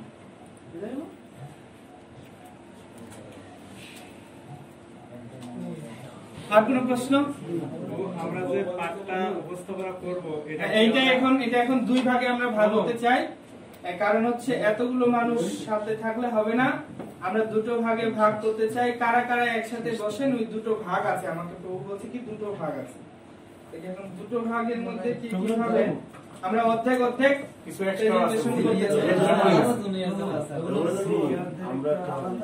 এখন যদি 15 মিনিট করে আমরা প্রেজেন্টেশন করি, তাহলে 2 ঘন্টায় আমরা কত জনের নিতে পারছি? 8 জন। একজন কম হবে, কারণ মাঝখানে ফিডব্যাক, 2 জন কম হবে, তাহলে 6 জন করে নিতে পারবো। 6 জন করে নিলে কতদিন লাগবে? সকাল 2 ঘন্টা, 2 বেলা করে হলে 4 ঘন্টা করে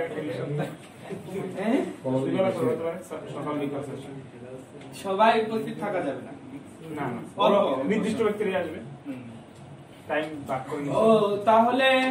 তাহলে 10 মিনিটের করি না, আমরা 15 মিনিট না করে 10 মিনিট করি।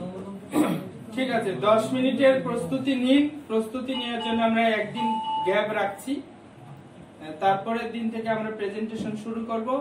প্রেজেন্টেশনে ফিডব্যাক যদি আপনারা অনেকে উপস্থিত থাকেন তাহলে হবে কি কি ফিডব্যাক সাধারণত ভুল হয় আপনি নিজেকে কিন্তু কারেকশন করতে পারবেন এর ভিতরে।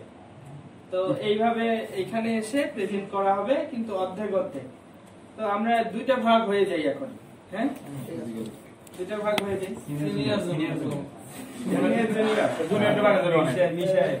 মিশাই হলে ভালো কি সিনিয়ররা লস করবে, জুনিয়ররা লস যাবে, জুনিয়ররা লস করবে আর লজ্জা ভয়টা কাটবে না। আর এখানে কিন্তু যারা অ্যাটেন্ড করেছে আমি এটা আশা করি কি সবাইকে প্রেজেন্ট করতে হবে। একটা ছবি উঠে রাখি যাতে কেউ ফাঁকি না সবাইকে প্রেজেন্ট করতে হবে। একটা ডে পার্টি আছে, একটা নাইট পার্টি। তো কিভাবে ভাগটা করা যায়?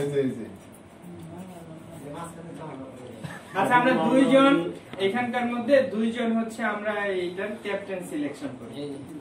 ক্যাপ্টেনের মাধ্যমে একটা গ্রুপ তৈরি হোক। মানে এটা আপনাদের যেটা আগের আছে সেটা তো আছেই, কিন্তু আমরা এখানে এটা আবার এটার সাথেই ভেঙে দেব, মানে ক্লাসের শেষে। ঠিক আছে?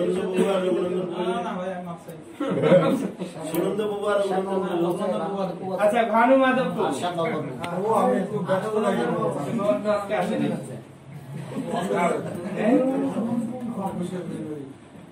এটা হচ্ছে যে যারা করবে ও কাজটা নিবে তো লিখতে হবে, লিস্ট করতে হবে, সিরিয়াল দিতে হবে। এজন্য যারা কাজটা করবে দুইজনেই কাজটা করবে। কিন্তু আমি করতাম বেশ, আমাদের পূর্ব লাস্টে করতে আমাদের তো তরুণ সাহেব আমি প্রথম দিকে আমি করতাম, তারপর ও করতে খুব সুন্দর চালাইছে। তো আমাদের ওই এক গ্রুপের ক্যাপ্টেনও থাকতে পারে, মানে কাজটা করতে হবে, সিরিয়াল দিতে হবে। ঠিক আছে, তাহলে তরুণ শ্যাম প্রভু যদি একটা হয়, এটা এরকম কিছুই না, জাস্ট সবাইকে ইনফর্ম করবে কি আজকে আমাদের ক্লাস, আজকে আমাদের ক্লাস, আমরা আজকে পার্টিসিপেট করব, এটাই, এরকম কিছু না। আর একটা গ্রুপ প্রভু মনে দেখছে না, দোলনন্দ প্রভু দেখছে না, শুভ প্রভু আমাদের এটা সুন্দরানন্দ প্রভু দেখছে অবশ্য। মানে দুই গ্রুপে অলরেডি দুজন দেখে, আরো যদি নতুন কেউ অ্যাড হতে চায় মানে গ্রুপ করতে হবে, কিন্তু আবার আমরা সবাই এক, এটাও মাথায় রাখতে হবে। আবার গ্রুপ যেন এই ভুল দিশায় কখনো না যায়, এটা মাথায় রাখতে হবে, পক্ষপাতিত্ব না হয়। তাহলে তরুণ শ্যাম প্রভুর সাথে কারা কারা আছেন একটু হাত তুলুন।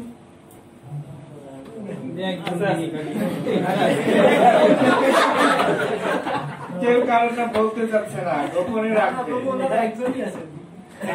বলবান প্রভু আছে, তারপরে যে বিশ্বম্ভর প্রভু আছে, যারা ক্লাস করছে সুখদেব প্রভু আছে।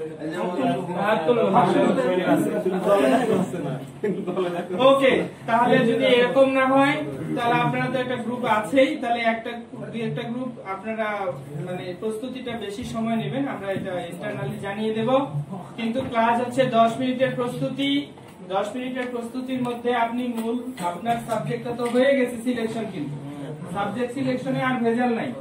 এখন যেটা আপনাকে করতে হবে, ওই সাবজেক্টটাকে পরিপূর্ণ করতে গিয়ে প্রাসঙ্গিক শ্লোক আপনাকে চয়ন করতে হবে। চৈতন্য চরিতামৃতের হতে পারে, চৈতন্য ভাগবতের হতে পারে, শ্রীমদ ভাগবতের হতে পারে, বেদের হতে পারে, পুরাণের হতে পারে, যে কোনো জায়গা থেকে আপনাকে ওই সাবজেক্টের জন্য শ্লোক কালেকশন করতে হবে।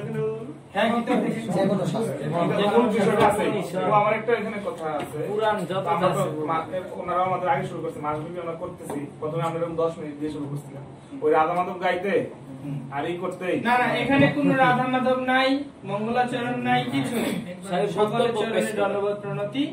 আমার ভগবদ্গীতার শ্লোক এইটা, এটার অনুসারে সাবজেক্ট এইটা, এই সাবজেক্টটাকে আমি প্রেজেন্ট করছি। 10 মিনিট সে প্রেজেন্ট করবে, তারপর প্রশ্ন উত্তর ফিডব্যাক থাকবে। অনুবাদ তাৎপর্য পাবো না, তাৎপর্য অনুবাদ তো সে করবেই, বাড়িতেই করবে। এখানে করতে গেলে তো অনেক টাইম লাগবে।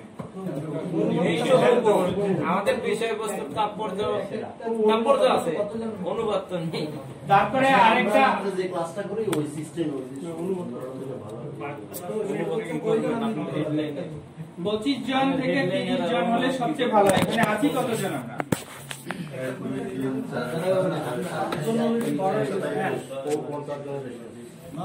সিরিয়াল করলে তো এক, আপনি দুই বলেন।